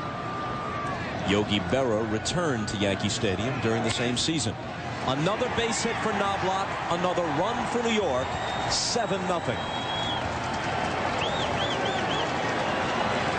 For all of his defensive problems the last month and a half, Chuck Knobloch has really been swinging the bat well. He's raised his average up to close to 300 at the end of the regular season, and he continues here in the playoffs and the World Series. He rips a base hit to left field, a good 2-out hit, and the Yankees have been doing that in this ballgame, producing 2-out base hits to drive in runs.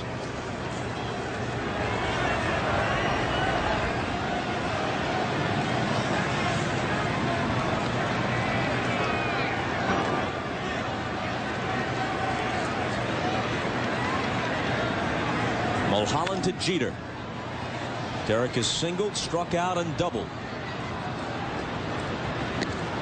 It may be grasping at straws, but remember, not only did the Braves win the first 2 games at Yankee Stadium in 1996, I think the scores were 12-1 and 4-0. Exactly. So they appear just as dominant as the Yankees do now. Rolled to Lockhart. He flips it to Guillen. And they're out of the 5th, but not before the Yankees tack on another run. They've scored in 4 of the 5 frames in which they've hit. Then and Keith Lockhart grounds it to Chuck Knobloch. Now watch him. Normally you pick up the target as quick as you can. He looks away, takes a few steps. Now he finds the target and throws to first base. Now look, see, he's not even looking at his target. Now he finds it and throws to first base. That is some kind of way of helping him to focus. And you see here, this is him in infield practice before the ball game. He throws the ball hard. A little erratic at times, but at least he's releasing the ball. And during the game, we see him kind of lobbing across the first base. But those practice throws look pretty ugly, didn't they? He's got a lot of work to do, and maybe just the off days in the winter, maybe everything will straighten itself out, because obviously it's mental, because Joe Torre says he doesn't have a sore arm. His arm is fine, so it has to be mental, and it's just something he'll have to work out. A ball and a strike to Greg Myers, leading off in the bottom of the 5th. Remember, Chuck Knobloch won a Gold Glove as recently as 1997.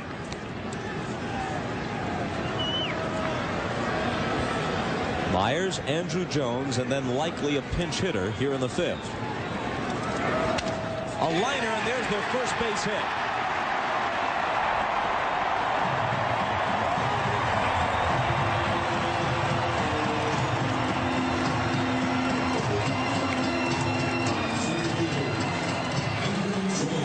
Well, David Cone had a no-hitter going until this inning, and Myers hits it right back through the middle for a base hit.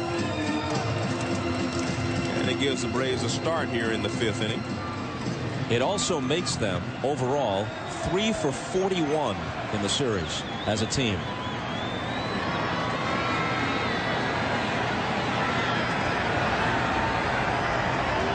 Andrew Jones steps in. Taking a ball, George Fabregas, their 3rd catcher, is in the on-deck circle as a pinch hitter. So he'll bat for Mulholland.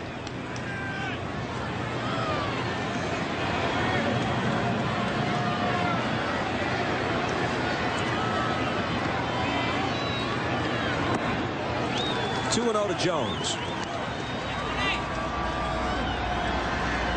Russ Springer apparently will be the next Atlanta pitcher. Bob, you mentioned the Braves are 3 for 41.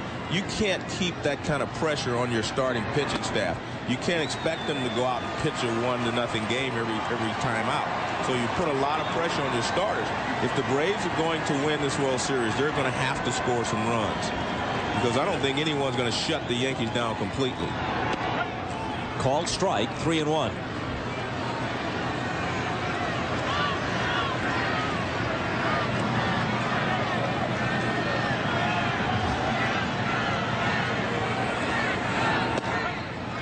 Full count. Cone's control has not been razor sharp. He's walked 3.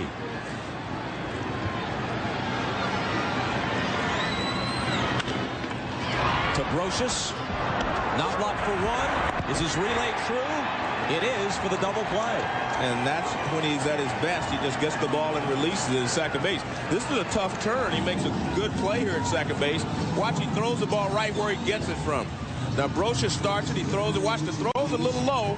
He reaches down, catches it down there, and fires from down there. I mean, that's a nice play there. Nice turn at second base by Knobloch. You'd rather have the ball about shoulder high, but he gets it low. But you see what he does. He turns it from down below, fires to first base for a double play. His problems are when he has time to think about the throw. There he just has to react. He usually does a good job when he has to make the double play on that type of situation. Fabregas takes a ball. So there was a bit of hope here in this inning for Atlanta. Myers leads off with a single. The count goes to 3-0 on Andrew Jones, but just as quickly those hopes are dashed on the 5-4-3 double play.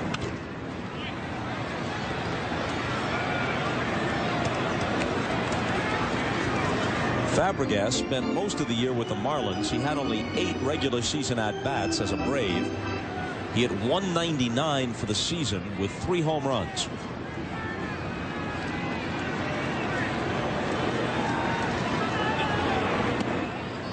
Two and one.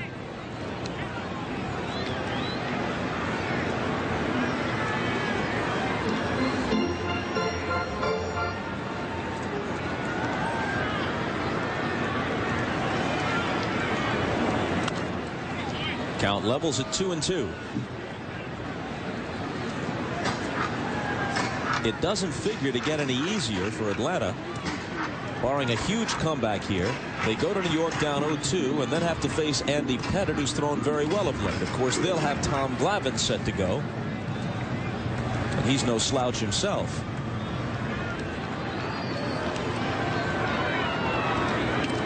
Fabregas strikes out. Second strikeout of the night for Cone through 5. 7-0 New York. Good team.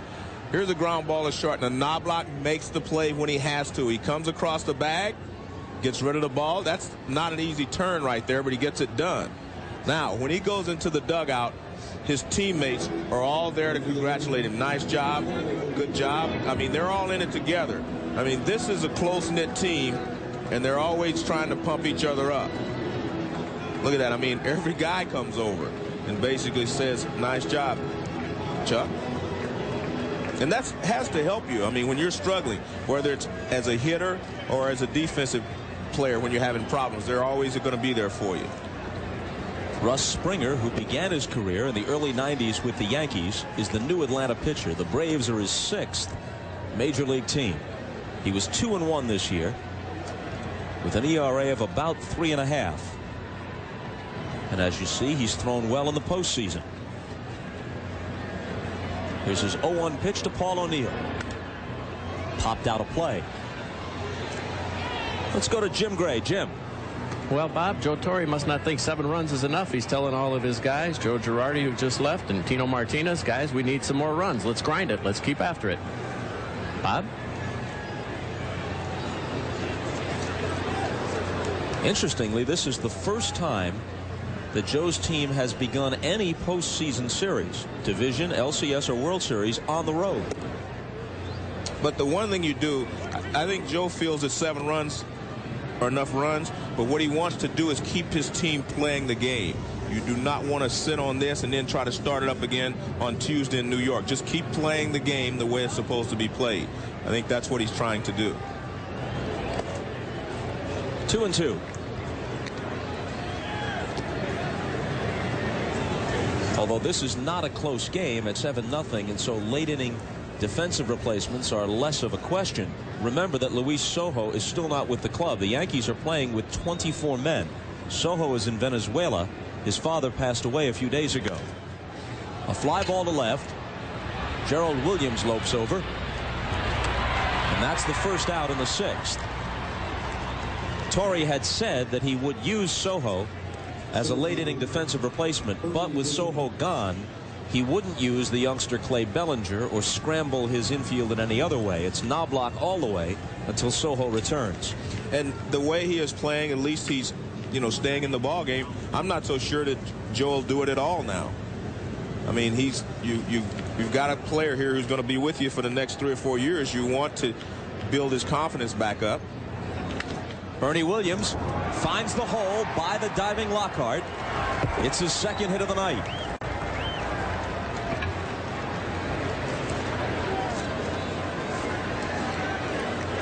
The first baseman, Tino Martinez has had a 2-out base hit to center field, driving a run his first at bat. Then he hit a line drive that Jero Williams almost comes up with, and he hit the ground ball that should have been a double play. They didn't turn it, and so he gets an RBI on that ground ball as well.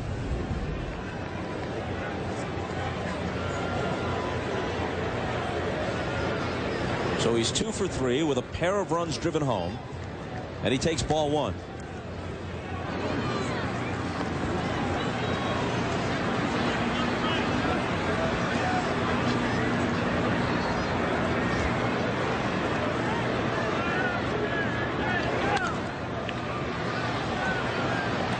Looking back at that play where they botched the potential double play, not only has Lockhart not played much in the field of late, but I would guess that Guillen and Lockhart haven't been on the field at the same time very much at all. Does that matter? Yes, it makes a big difference. I mean, there's a certain continuity that you have to have between the second baseman and the shortstop. And actually, Guillen's throw was a little bit behind Lockhart. Normally, if you're working with a second baseman, he'll be able to make up that for that problem that you just started. But Lockhart hasn't played a lot, and he wasn't able to overcome the bad throw. That one's in there. 1-2 to Tino Martinez.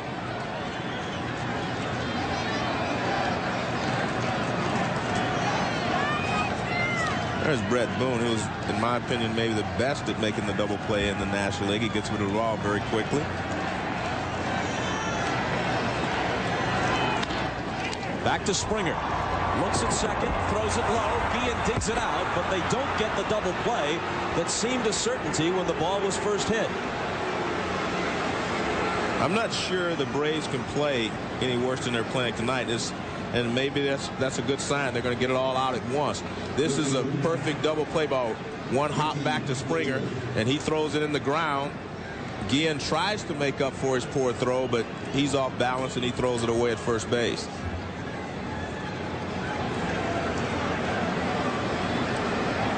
So that prolongs the inning and brings up Ricky Leday.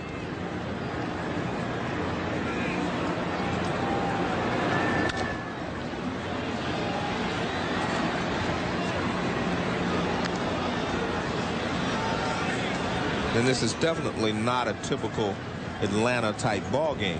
But you want to, like a lot of teammates will tell you, let's get it all out of here at once. Let's make sure that we have all our bad throws, all our bad fielding plays in this one game, and we'll start over on Tuesday and go from there. Well, if they need to bottom out before that can happen, they're coming close tonight. Leo Mazzoni seeming to nod in agreement. 2-1. There's no animosity between these teams. There's none of the undercurrent of resentment that might have been part of earlier series around baseball. Bobby Cox and Joe Torre each have connections to the other organization. That's out of play. Torre, of course, was an excellent player for the Milwaukee and Atlanta Braves, later managed the Atlanta Braves. Bobby Cox came up as a player in the late 1960s with the Yankees. His rookie year was Mickey Mantle's final year as an active player. Later, he managed in the minors in the Yankee chain and coached for them in 1977 with the big club. Torre and Cox have high regard for each other. The 2-2 pitch struck him out. After 5.5, 7-0 New York. City of Atlanta, at least that portion of which counts itself as baseball fans, not a very happy place tonight. Their team is staring at an 0-2 deficit in the World Series. They lost game 1, 4-1. They trail 7-0 as they come up in the 6th in game 2. David Cone has thrown 73 pitches to this point. His perfect game in July against Montreal was the only complete game he pitched this year.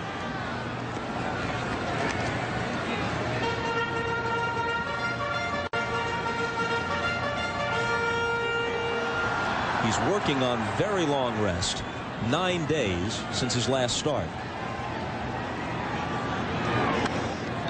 0-2 to Gerald Williams.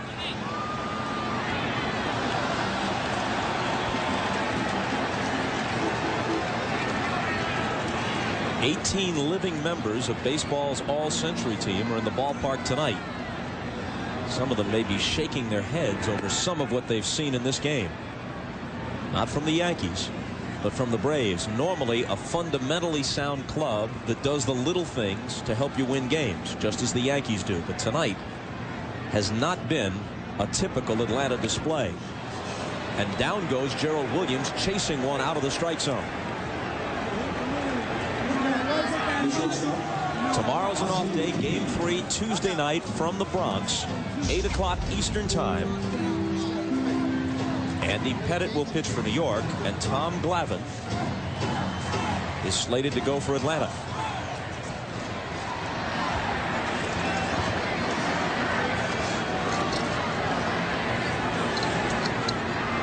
Ozzie Guillen's 0 for 2, reached on an error and grounded into a double play. And Bob, if you're a Braves fan, you realize that Tom Glavine is capable of beating the Yankees in Yankee Stadium, and so is John Smoltz. So you know that you're not out of this series yet. You still have the weapons to go into Yankee Stadium and win 2 ball games or whatever it takes there to get back into this series.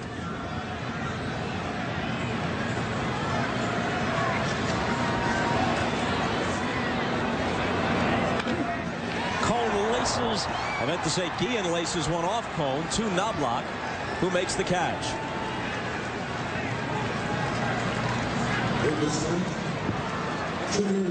Well, it hasn't worked out so far in this ballgame by putting Guillen in, but I like the fact that they were trying to shake up their lineup to get more punch in the lineup. And you see Knobloch races across and makes the catch.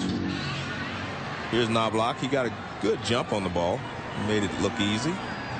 Chipper Jones bats with the bases empty and 2 out.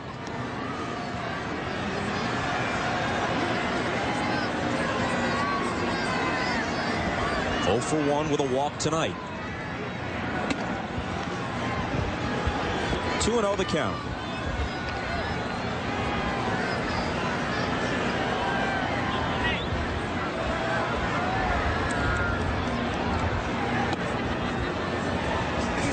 With Brian Jordan due next.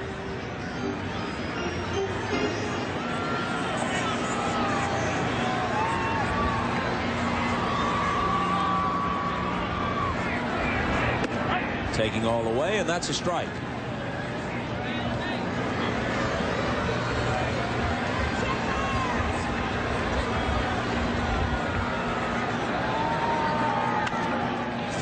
Pitch, a sky-high pop.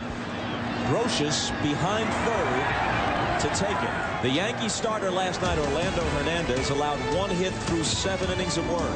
Cone has doled out 1 hit through 6.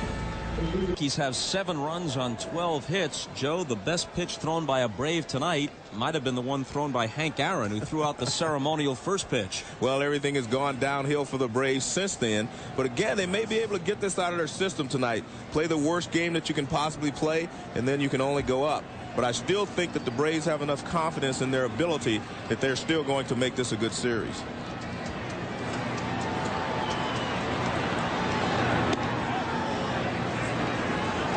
Bottom of the order in the top of the 7th. Brocious, Girardi, and then Cone is due. Brocious has singled and doubled in 3 at-bats.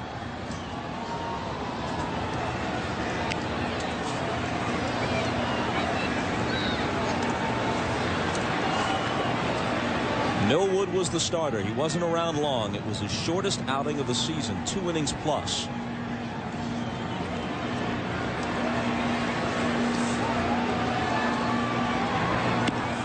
By the time Millwood left, it was 4-0. Before that inning was concluded, it was 5-0. He's looking at his first defeat since August 8th. A drive to center. Andruw Jones going back, and he'll run it down. From the producers of Merlin and The Odyssey. NBC November 7th. A forbidden love leads to an epic battle to save the Earth. Leprechauns, coming to NBC November 7th.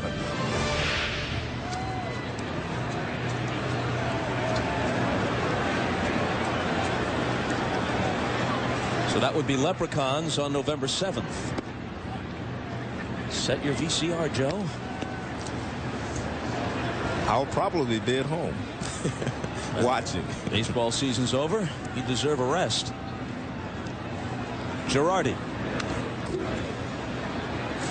He's 0 for 2 with a sacrifice bunt tonight.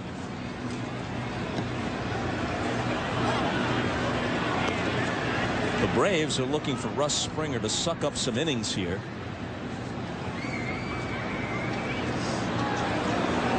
Trailing 7-0. Pitcher spot not due to hit for Atlanta unless they put a lot of men on base in their half of the inning.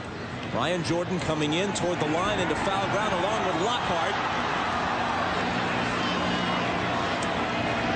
And neither one can come up with it. Tough play there, right in the no man's land. They both gave it a great effort. Jordan came a long way from right field to try to get it, and Lockhart tried to get the angle on it. And you watch, they both get there about the same time, and the ball bounces between them. So that was one time the Spider didn't catch the fly.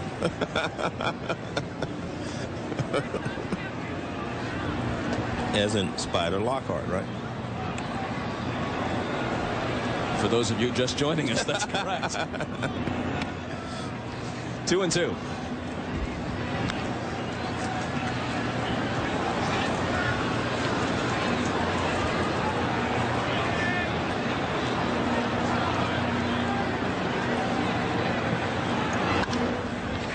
Another chance for Andruw Jones, who always makes it look so easy. That's the second out. He has drawn favorable comparisons to the likes of Willie Mays and Joe DiMaggio when it comes to glove work in center field. What do you think? Well, I think Ken Griffey Jr. is still maybe, as good an outfielder as you're going to find in the big leagues right now. And I think Willie Mays is the greatest center fielder I've ever seen. Andruw Jones is very, very good. Young Jones won his first Gold Glove last year. And maybe 3 or 4 years from now, I will say that he's as good as Junior. But at this point, I still think Junior's the best center fielder in the game. Barry Bonds thinks Andruw Jones is.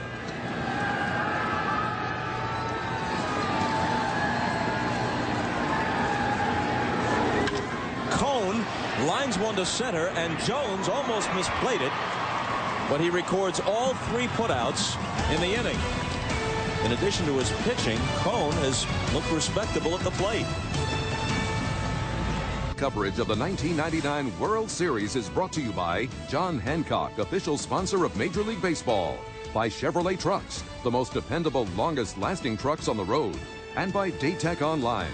The rules of online trading are changing.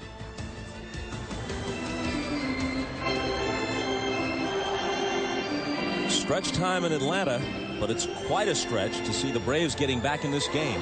Not the way Cone is pitching, and not the way their bats have been slumbering for several games now.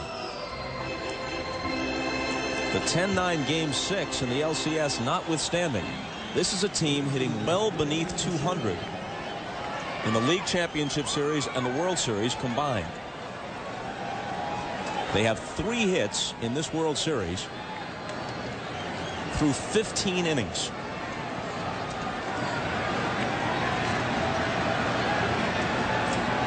Ryan Jordan has flied out twice tonight. Bob, when we talked at the beginning of this series, we said the Braves bats were going to have to put some runs on the board, because as good as the Atlanta staff is, you're not going to shut the Yankees down completely because they have so many ways of scoring runs. They can hit the ball out of the ballpark. They can play small ball. They can steal bases. They can hit and run. They just do a lot of things to manufacture runs. So you're going to have to score some runs to beat them. And so far, the Braves just have not been able to mount any consistency to their offense. Don Baylor, the Atlanta hitting coach.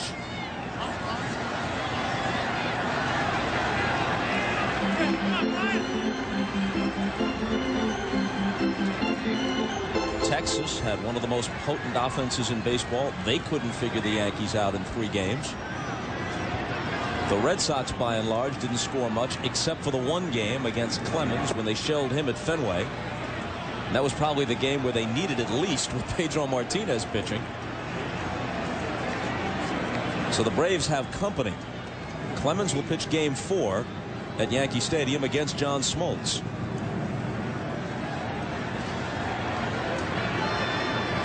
The 2-2 pitch. Full count to Jordan. Speaking of Clemens, he had an excellent outing in the division series at Texas. And then, of course, the poor showing at Fenway Park. And, Bob, I think the country's starting to realize that maybe this New York Yankees starting staff is a lot better than people give it credit for being. Jordan walks to start the 7th.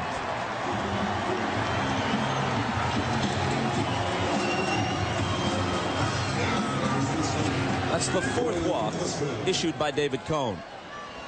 And again, our overhead shots are courtesy of Goodyear. The blimp is the Stars and Stripes. It was 1926 when Goodyear began its first commercial blimp operation with a blimp named the Pilgrim.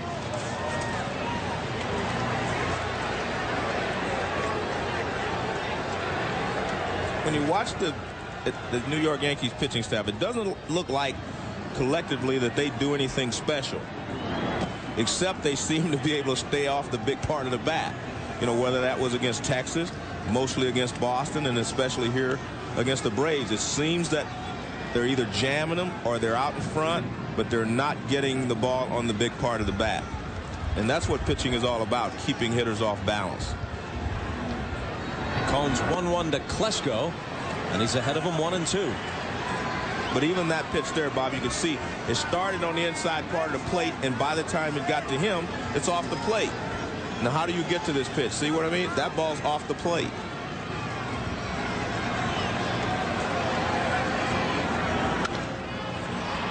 High fly ball back of second base. Knobloch has it. Let's take a look at David Cone as he's worked his way here into the 7th inning. Look at where that ball is, out away from him. He hits it off the end of the bat. Off the end of the bat again. Look at how he's reaching. And that beautiful backdoor breaking ball. Look at that, off the plate again. I mean, he is staying out of the middle of the plate. They're either reaching across the plate to try to catch up with the ball, or he's in under the hand. So he's staying out of the middle of the plate, and they're not getting good swings.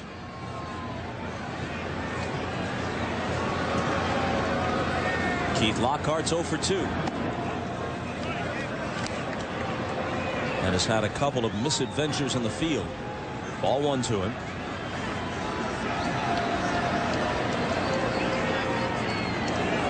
Lockhart's a good, solid bench player. Excellent pinch hitter. Can play second base for you as well. But he, like the rest of the Braves, hasn't had much success tonight. 3-0.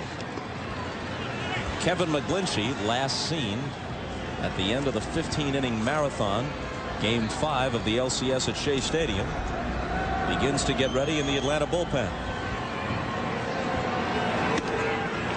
And Lockhart walks.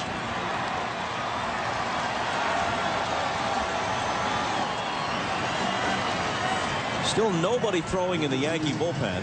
Stottlemyre removes the towel to go to the mound.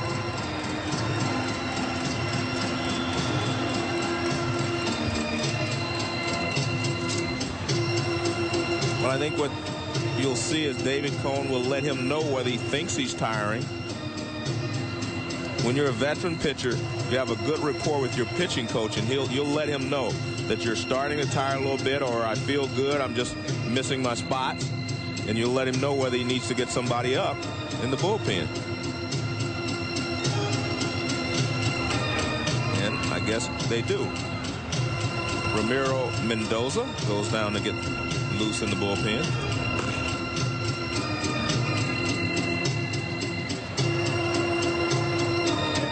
Next hitter is Greg Myers, who has the only hit yielded by Cone in the 6th inning. He hit it hard back through the middle. Actually, the hit came in the 5th. Said 6th inning on the screen, but it came to lead off the 5th. And what's interesting, Bob, is that we've seen the Yankee hitters go back through the middle and take advantage of the Braves pitchers. Myers is the only one that's actually hit the ball back through the middle, you know, trying to go that way.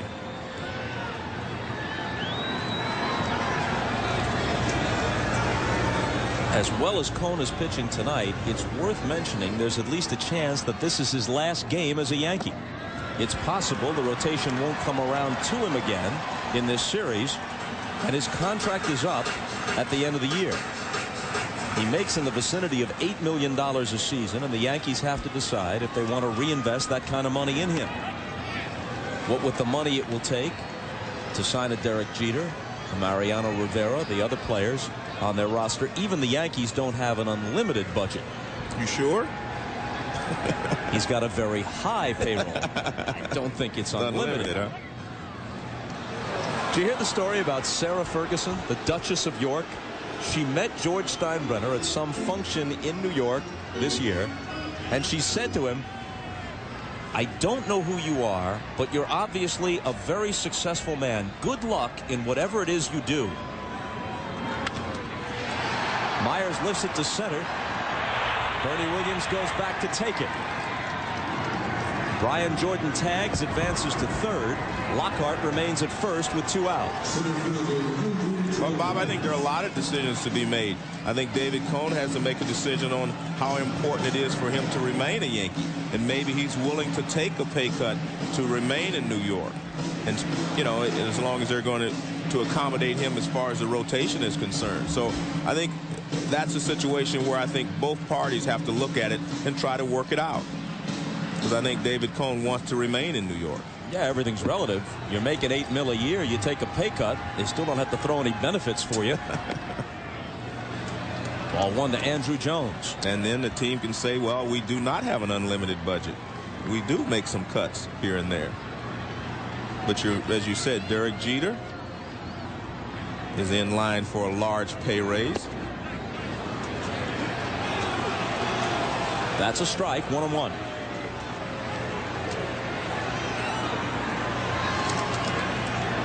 Mariano Rivera is in the same situation. They were both arbitration cases together. Brett Boone is on deck to pinch hit if Andruw Jones reaches. 2 balls and a strike.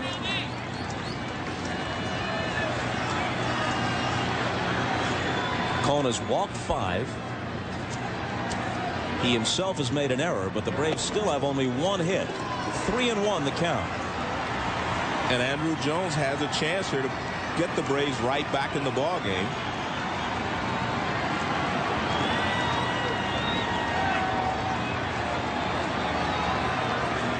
One pitch away from loading the bases here in the 7th.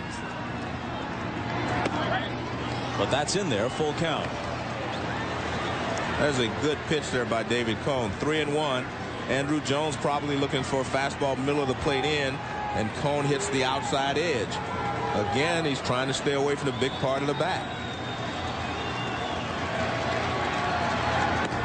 And a called strike 3. Cone pitches 1-hit ball through 7, as El Duque did last night. Got some company. Listen. What's up, baby? Yeah, coming. You're the first dude to come and see me in 2 days. It's all right. It's a fact. They've scored only 1 run, and that was Chipper Jones, who trotted past him after his homer against Orlando Hernandez. Hernandez pitched 7 innings of one-hit ball last night, and actually at that point was trailing 1-0. Cone, who's been plenty good but not nearly as overpowering as Hernandez was last night, has a one-hitter going with 5 walks thrown in. He was staked to a 3-0 lead before he ever took the mound, and he leads 7-0 now.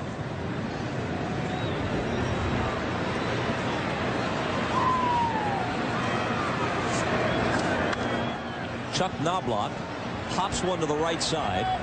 Ryan Klesko goes into foul ground to make the catch. A couple of changes for the Braves. They've got a new center fielder in a double switch. Otis Nixon is in. Andrew Jones made the last out in the bottom of the 7th. So Jones is out of the game, and Nixon will hit 9th and lead off in the last of the 8th. The new pitcher is Kevin McGlinchey, and he's in the 8th spot in the order. I think it's a great opportunity for Bobby Cox to get McGlinchey into a World Series game as quickly as possible, and then he'll know that he can count on him later in the series.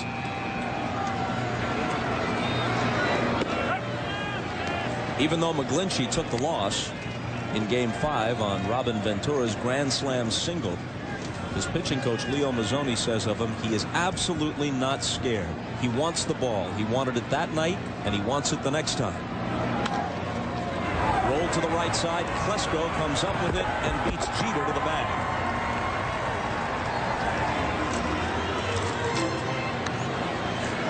Now, scheduled after the game on most of these NBC stations, it's your late local news. And for those of you who'd like to continue with the World Series, we'll have a post-game report on CNBC immediately following the game. Hannah Storm, Barry Larkin, Craig Sager, Jim Gray, Joe Morgan, and I will all be part of that program. Highlights and a look back at Game 2, a look ahead to Game 3. That's on CNBC immediately following the game.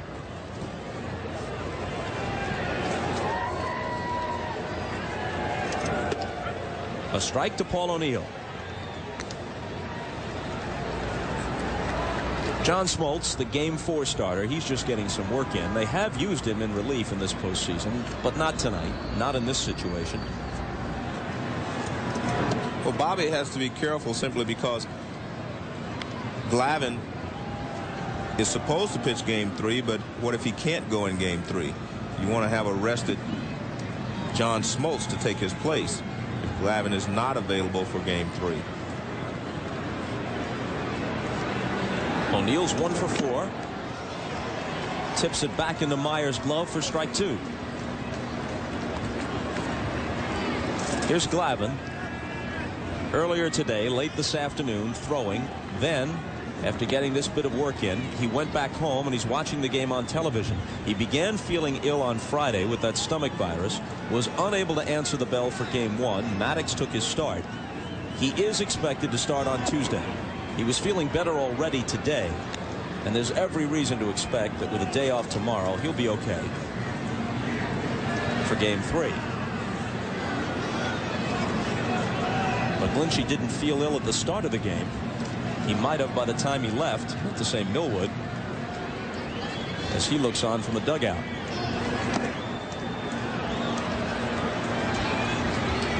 Full count to O'Neill. With 2 out and nobody on in the top of the 8th, and the Yankees leading it 7-0.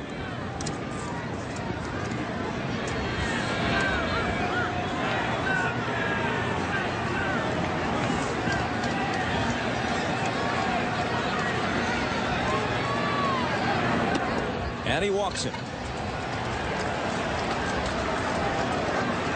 When a masterful performance by Greg Maddux went to waste last night, the Braves hoped that Kevin Millwood, who over the course of the year at 18-7 had been their best pitcher, this despite the presence of past Cy Young Award winners like Maddux and Glavine and Smoltz on their staff. They hoped that this kid could get them even tonight, and he just didn't have it.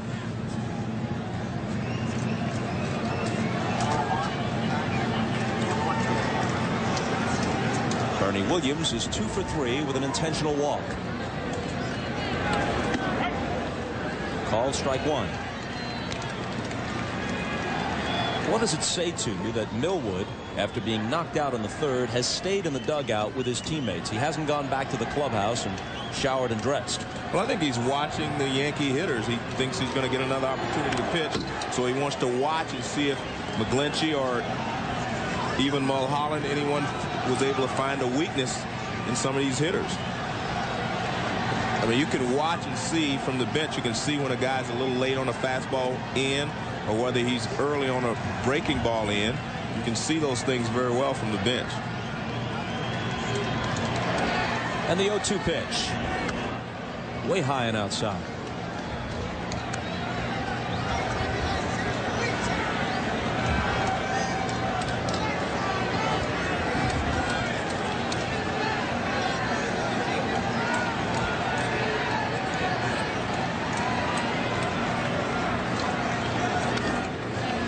Foul to the screen, still 1-2. If the Yankees win this game, they will be 20-3 in the playoffs and World Series over the last 2 years. That's against the best competition baseball can throw at them. Even more impressive, they would have won the last 10 World Series games they played in.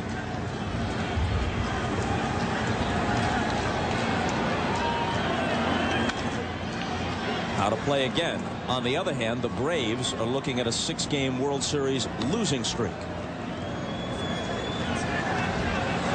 And it's hard to imagine that you could have a 6-game losing streak when you have Maddox, Glavine, and Smoltz as your top 3 pitchers. You run one, right? You got one, and you're on the left. Well, they lost one of those games 1-0. Another 3-2 in Game 6 in '96 when Jimmy Key beat Maddox. Well-pitched game last night that came apart on them in the 8th inning.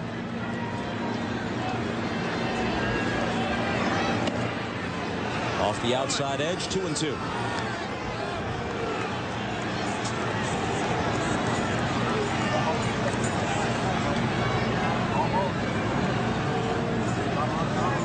Andres Galarraga, a spectator all season long after the diagnosis of cancer, but he's responded well to treatment, and they expect he'll be able to resume his career next spring. Bernie Williams rolls it back up the middle for his 3rd hit of the night. One thing the Yankee hitters do when they get 2 strikes, it seems that they shorten up their swings and make contact. We saw a couple of big swings earlier in this at bat. See how he just guides it back through the middle? They shorten their swings and put the ball in play. Good hitting there. You can see him almost guide that ball right back through the middle. Earlier in the at bat, you could see him having free and easy swings. But when they get 2 strikes, they know how to hit with 2 strikes. And we've seen that a lot in this ball game tonight, that they've been able to produce with 2 strikes on them.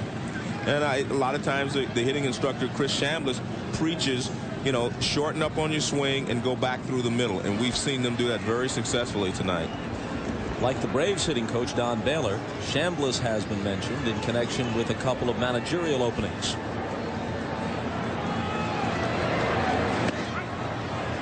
A strike to Martinez.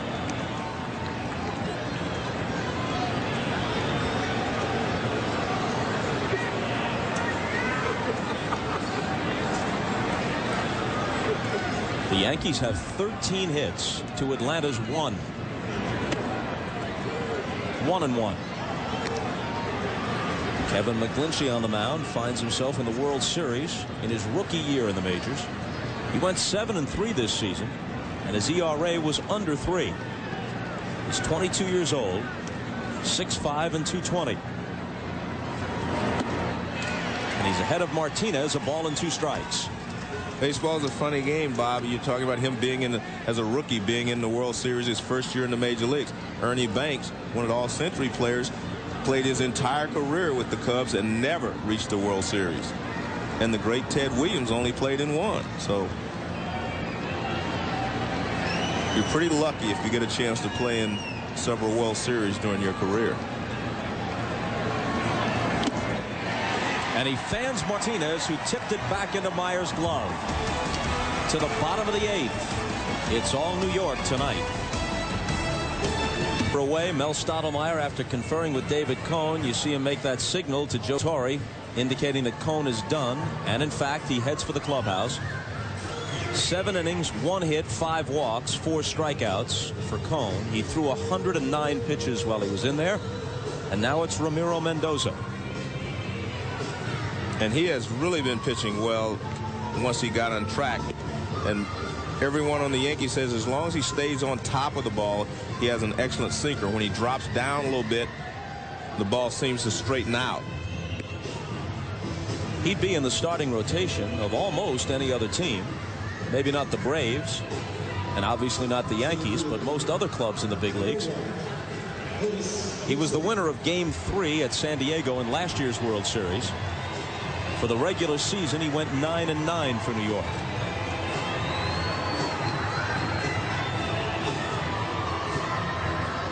The first man he faces is 40-year-old Otis Nixon, who had only 151 plate appearances this year and batted .205. He chops it over the mound. Knobloch whirls, throws, bounces it, and Nixon beats it out. Well, what's up with that, Joe? Well, he made a play like that against Boston where he jumped up in the air and made a perfect throw to first base. But this one he throws into the ground and it just doesn't work. It's a tough play because Otis Nixon's very fast down the line. And watch, he makes the catch. He wants to get rid of it quickly. He jumps in the air and his throw lands about halfway, but it doesn't get to first base in time. As you can see, Nixon beats it out. And it scored an infield single.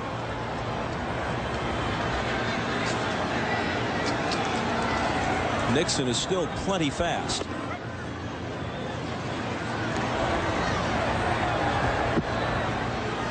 But watch, Knobloch wants to jump up in there and throw the ball as he did in the Boston series and get the run at first. He actually makes a one-hop throw right on target. But he was actually running away from first base, so he didn't get as much on the throw as he wanted. So in one swing, the Braves now have as many hits off Mendoza as they did against Cone in 7 innings. 1-2 to Gerald Williams.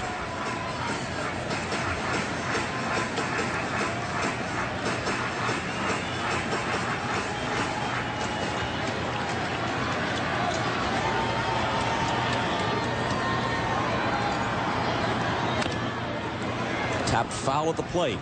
And you'll see a lot of ground balls and top balls when Mendoza is throwing at his best because he has such a heavy sinker. You hit the top of the ball, as we saw Nixon do, and you see Gerald Williams on top of a couple of pitches. Gerald Williams got the big double off Kenny Rogers that started the 11th inning rally that won the pennant for them, and Williams scored the pennant-winning run.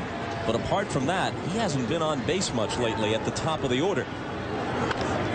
A bouncer to second. Knobloch shovels to Jeter, and Williams hits into a 4-6-3 double play.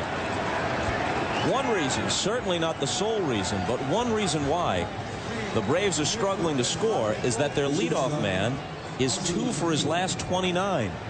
Watch Knobloch. Perfect feed to Jeter. He comes across, and that's the way you make a double play. 4 to 6 to 3.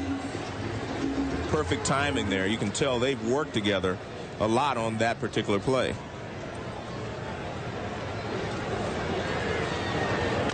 Ozzie Guillen taps it back to Mendoza. Just like that, the Braves are finished in the 8th.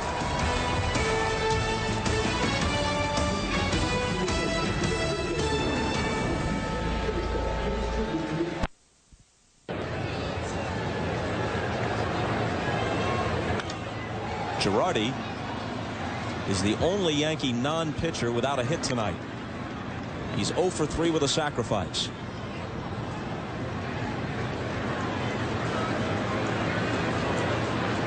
It was tonight's Yankee starter, David Cone, who began the turnaround for them in '96 by beating Glavine in Atlanta in Game 3. Then in Game 4, the Yankees trailed 6-0 and came back to win. That's the game where Leyritz had the big home run off Mark Wohlers. Then in Game 5, Andy Pettit, with relief help from John Wetland, wins 1-0 over Smoltz. Then Jimmy Key outduels Maddox. The Yankees win Game 6 at home. No one thought anything like that could happen.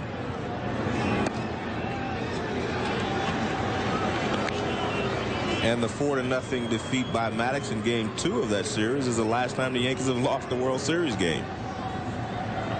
Jimmy Leyritz and the Rocket.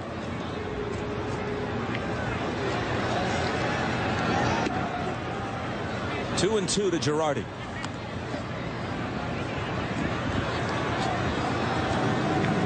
Paul O'Neill, you wonder how much longer he'll be the Yankees right fielder. He has been terrific for them, both in terms of production and his intense presence.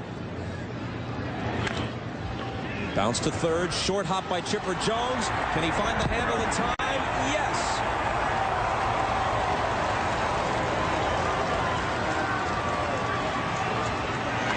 So he avoids the E5 by recovering on this. Well, he charges to get it on the short hop.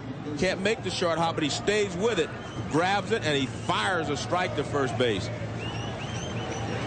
That's what you call staying with a ground ball, and you can see the throw does beat Girardi to first base. Now Mendoza, who has one career plate appearance, makes contact.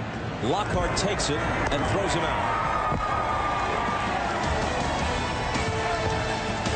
To the bottom of the ninth, 3 outs from a 2-0 lead in the series.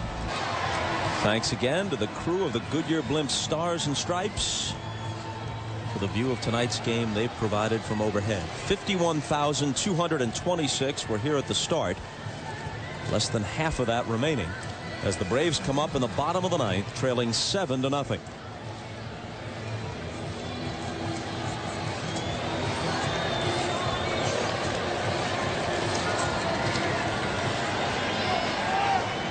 The All-Century team was honored before tonight's game.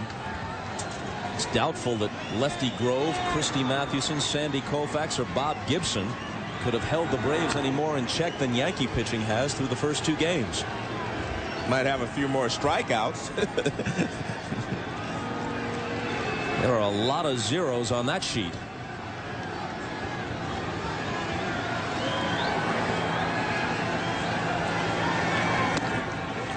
Two hits last night, 2 hits so far tonight. Their only run on Chipper Jones' homer.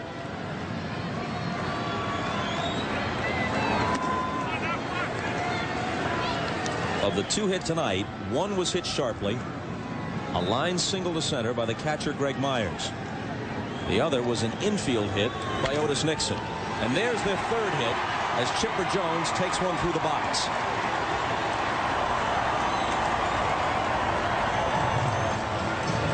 Well, Mendoza gets a sinker up a little bit, and Chipper takes advantage of it and hits it right back through the middle. So that one is up about belt high, and he rips it back through the middle for a base hit.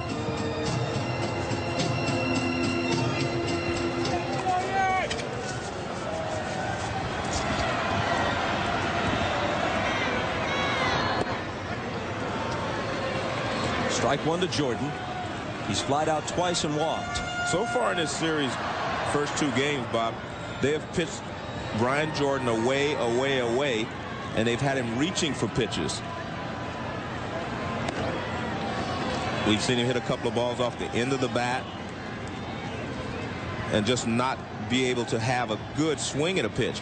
Sometimes when they're staying away from you, I think you have to force them to do something different. Maybe move up a couple of inches on the plate. See, there it is again, out over the plate, and he doesn't have that same swing that we've talked about with Jordan.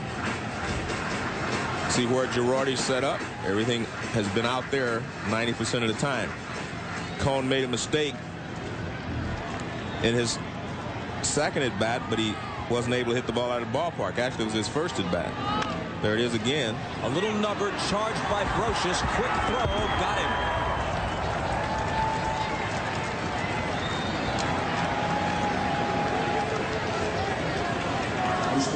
What happens is you have teams that have scouts following you for the last couple of weeks of the season to see which pitches you're handling best.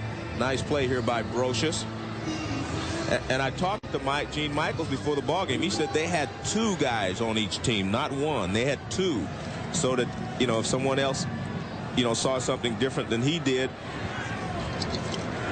they were able to combine their knowledge and come up with a good scouting report. And I'd have to say that looking at the way the Yankees pitchers have pitched, not only in this, but in the division and the LCS, and now the World Series, I think their scouting reports are very good. They know exactly where to attack each hitter. It's one thing to have good scouting reports, and obviously the Yankees do. Right. It's another thing to have a pitching staff that can pitch to those reports. Exactly. And I think the one thing that the Braves have been able to do their entire career is pitch to hitters' weaknesses, whether that be off-speed pitches or sinkers or whatever. They've been able to vary their speeds and go to a hitter's weakness. But so far in this series, it's, you know, the Yankees have done a better job at that. 1-2 pitch. Misses the inside corner. 2-2 to Klesko. For instance, we saw Klesko hit the home run off 2 breaking balls. All they're throwing him now is fastballs in and breaking balls in off the plate.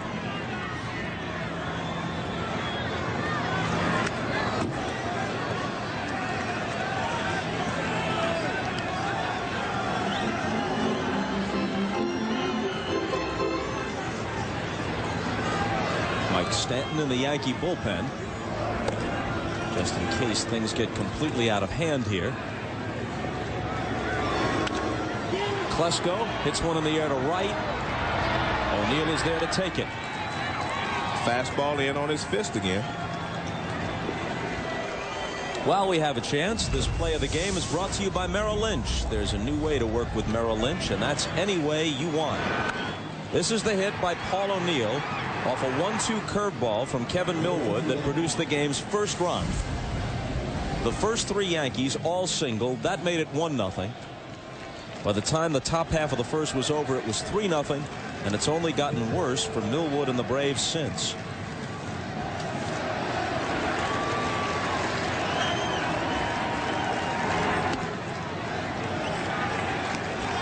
A ball to Lockhart.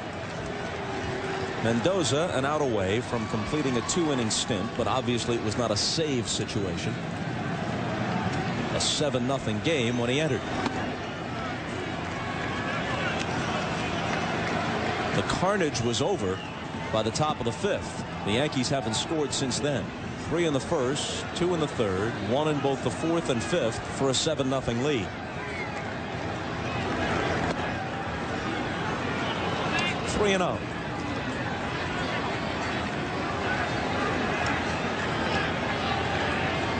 Lockhart's 0 for 2 with a walk.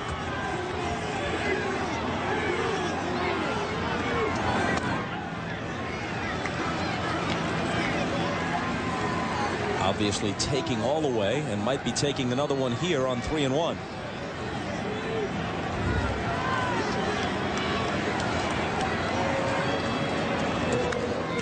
Full count.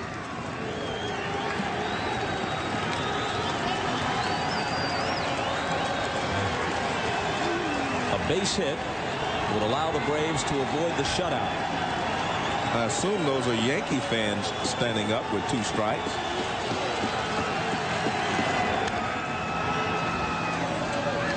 Well, there's some very faint-hearted tomahawk chopping going on, but not much at this stage.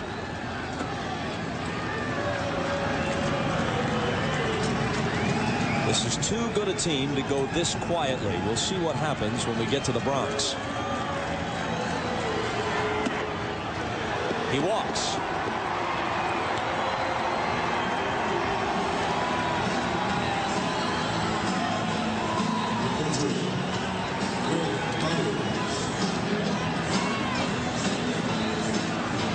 Let's see what Torre has in mind here. Maybe just late dinner reservations.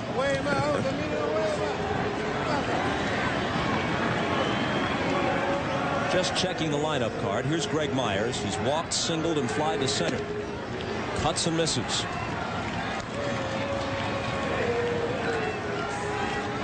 We talked to Joe Torre about the difference in managing, you know, in the National League as compared to managing in an American League ballpark with the DH. And he was very open and honest with us. He basically said that he enjoyed National League baseball better and that it was a better brand of baseball. Bobby Cox feels the same way. And there's Joe telling Mendoza, get on top.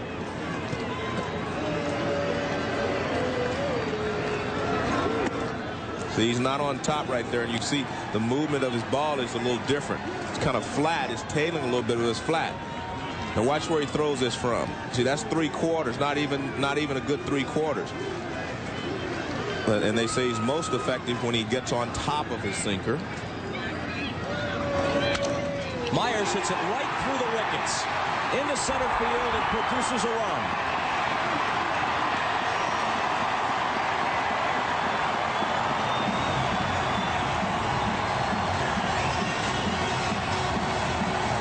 And Joe is not happy because he's not getting on top. Now watch this pitch. See where he throws it from? He drops down, and that's more 3/4 motion.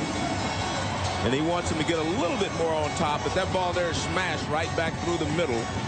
When he first came in, we saw a lot of top ground balls.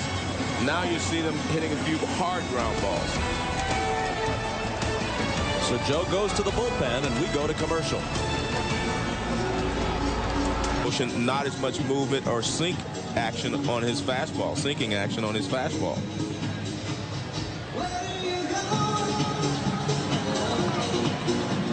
Hard to find something to be upset about when you're about to go ahead 2-0 in the series and you lead 7-1 in the ninth, but Torre has found something that's less than perfect. So he brings in Jeff Nelson, who faced a couple of hitters in the 8th inning last night. Nelson wears number 43 because that's the number of his relief pitching idol Dennis Eckersley, who for a long time was the premier reliever in the American League with the Oakland A's.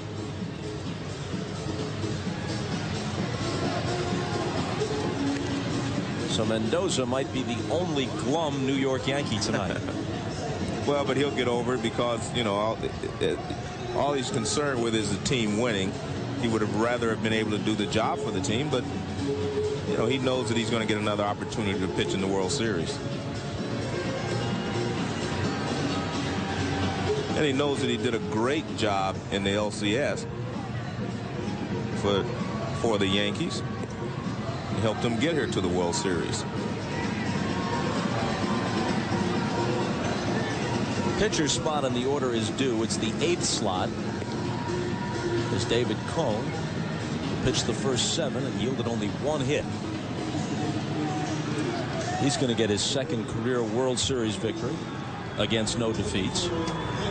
So the pitcher spot is due, and Brett Boone, who sat out tonight's game, with Keith Lockhart taking his place at 2nd, as Bobby Cox made some changes in his lineup in an unsuccessful attempt to find some runs in that bat rack somewhere.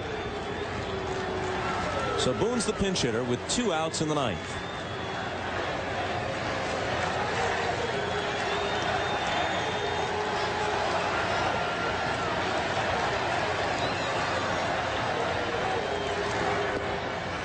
Ball 1 from Nelson. And a lot of people will look at the lineup that Bobby Cox put out there. He made some changes at short, 2nd. I really think that you have a 7-game series. You have time to try something to jumpstart your ball club. I think he'll go back to his normal lineup on Tuesday in New York. But I really feel that what he did today was trying to jumpstart this team because they had not scored a lot of runs even in the New York series. They had not been producing a lot of runs. So he just wanted to try something with some guys that had been swinging the bat pretty well. Guillen had gotten some key hits for him. Lockhart had swung the bat well, both coming off the bench. So he said, well, I'm going to give them a shot at playing in a ball game and give them 4 at-bats. And with the left-hander Andy Pettitte going for New York, you put Boone back in, right-handed bat. Weiss is a switch hitter. They might use their other shortstop, Jose Hernandez, as a right-handed designated hitter in Game 3. That's in there, 2-2. There's Hernandez. Not called upon tonight.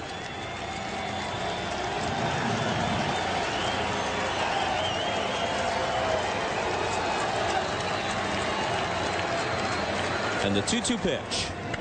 And Boone rips it down the left field line. It's a fair ball. Extra bases in the corner. It's 7-2, and runners are at second and third. The Braves had 2 hits through 8.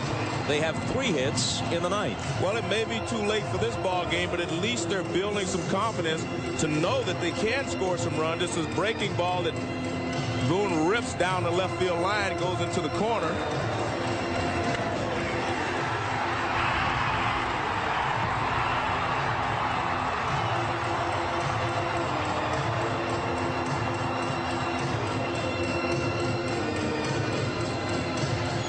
And the diehards who remain are making some noise. Otis Nixon had an infield single in the 8th. That's his only at-bat to this point. And Otis spins away.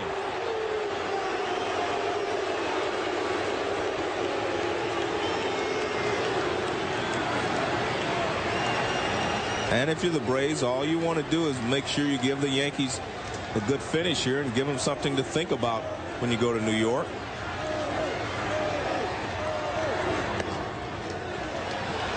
He takes a strike.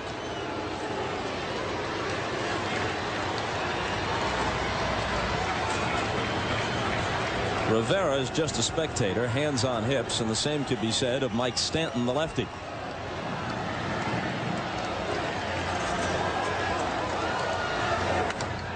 Hit sharply to short. Jeter's up with it. And that's the way Game 2 ends in Atlanta.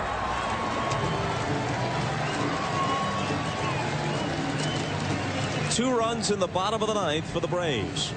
Too little, too late. 2-0 New York in the series.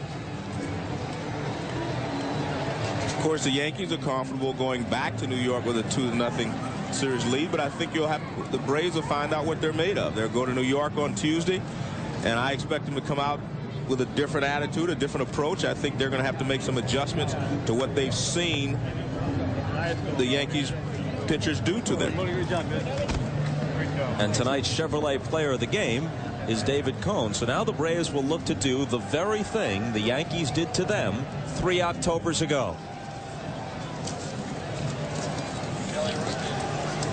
And now for some housekeeping. The final score once again, the Yankees 7 and the Braves 2. Tuesday night at 8 Eastern, we're in the Bronx to bring you World Series Game 3 with Andy Pettitte going for New York and Tom Glavine scheduled to pitch for the Braves.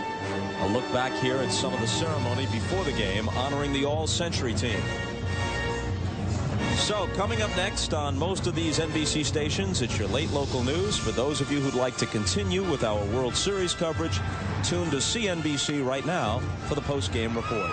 For Joe Morgan, Jim Gray, and Craig Sager, I'm Bob Costas. This is NBC, home of the 1999 World Series. And from Atlanta, Georgia, good night, everybody.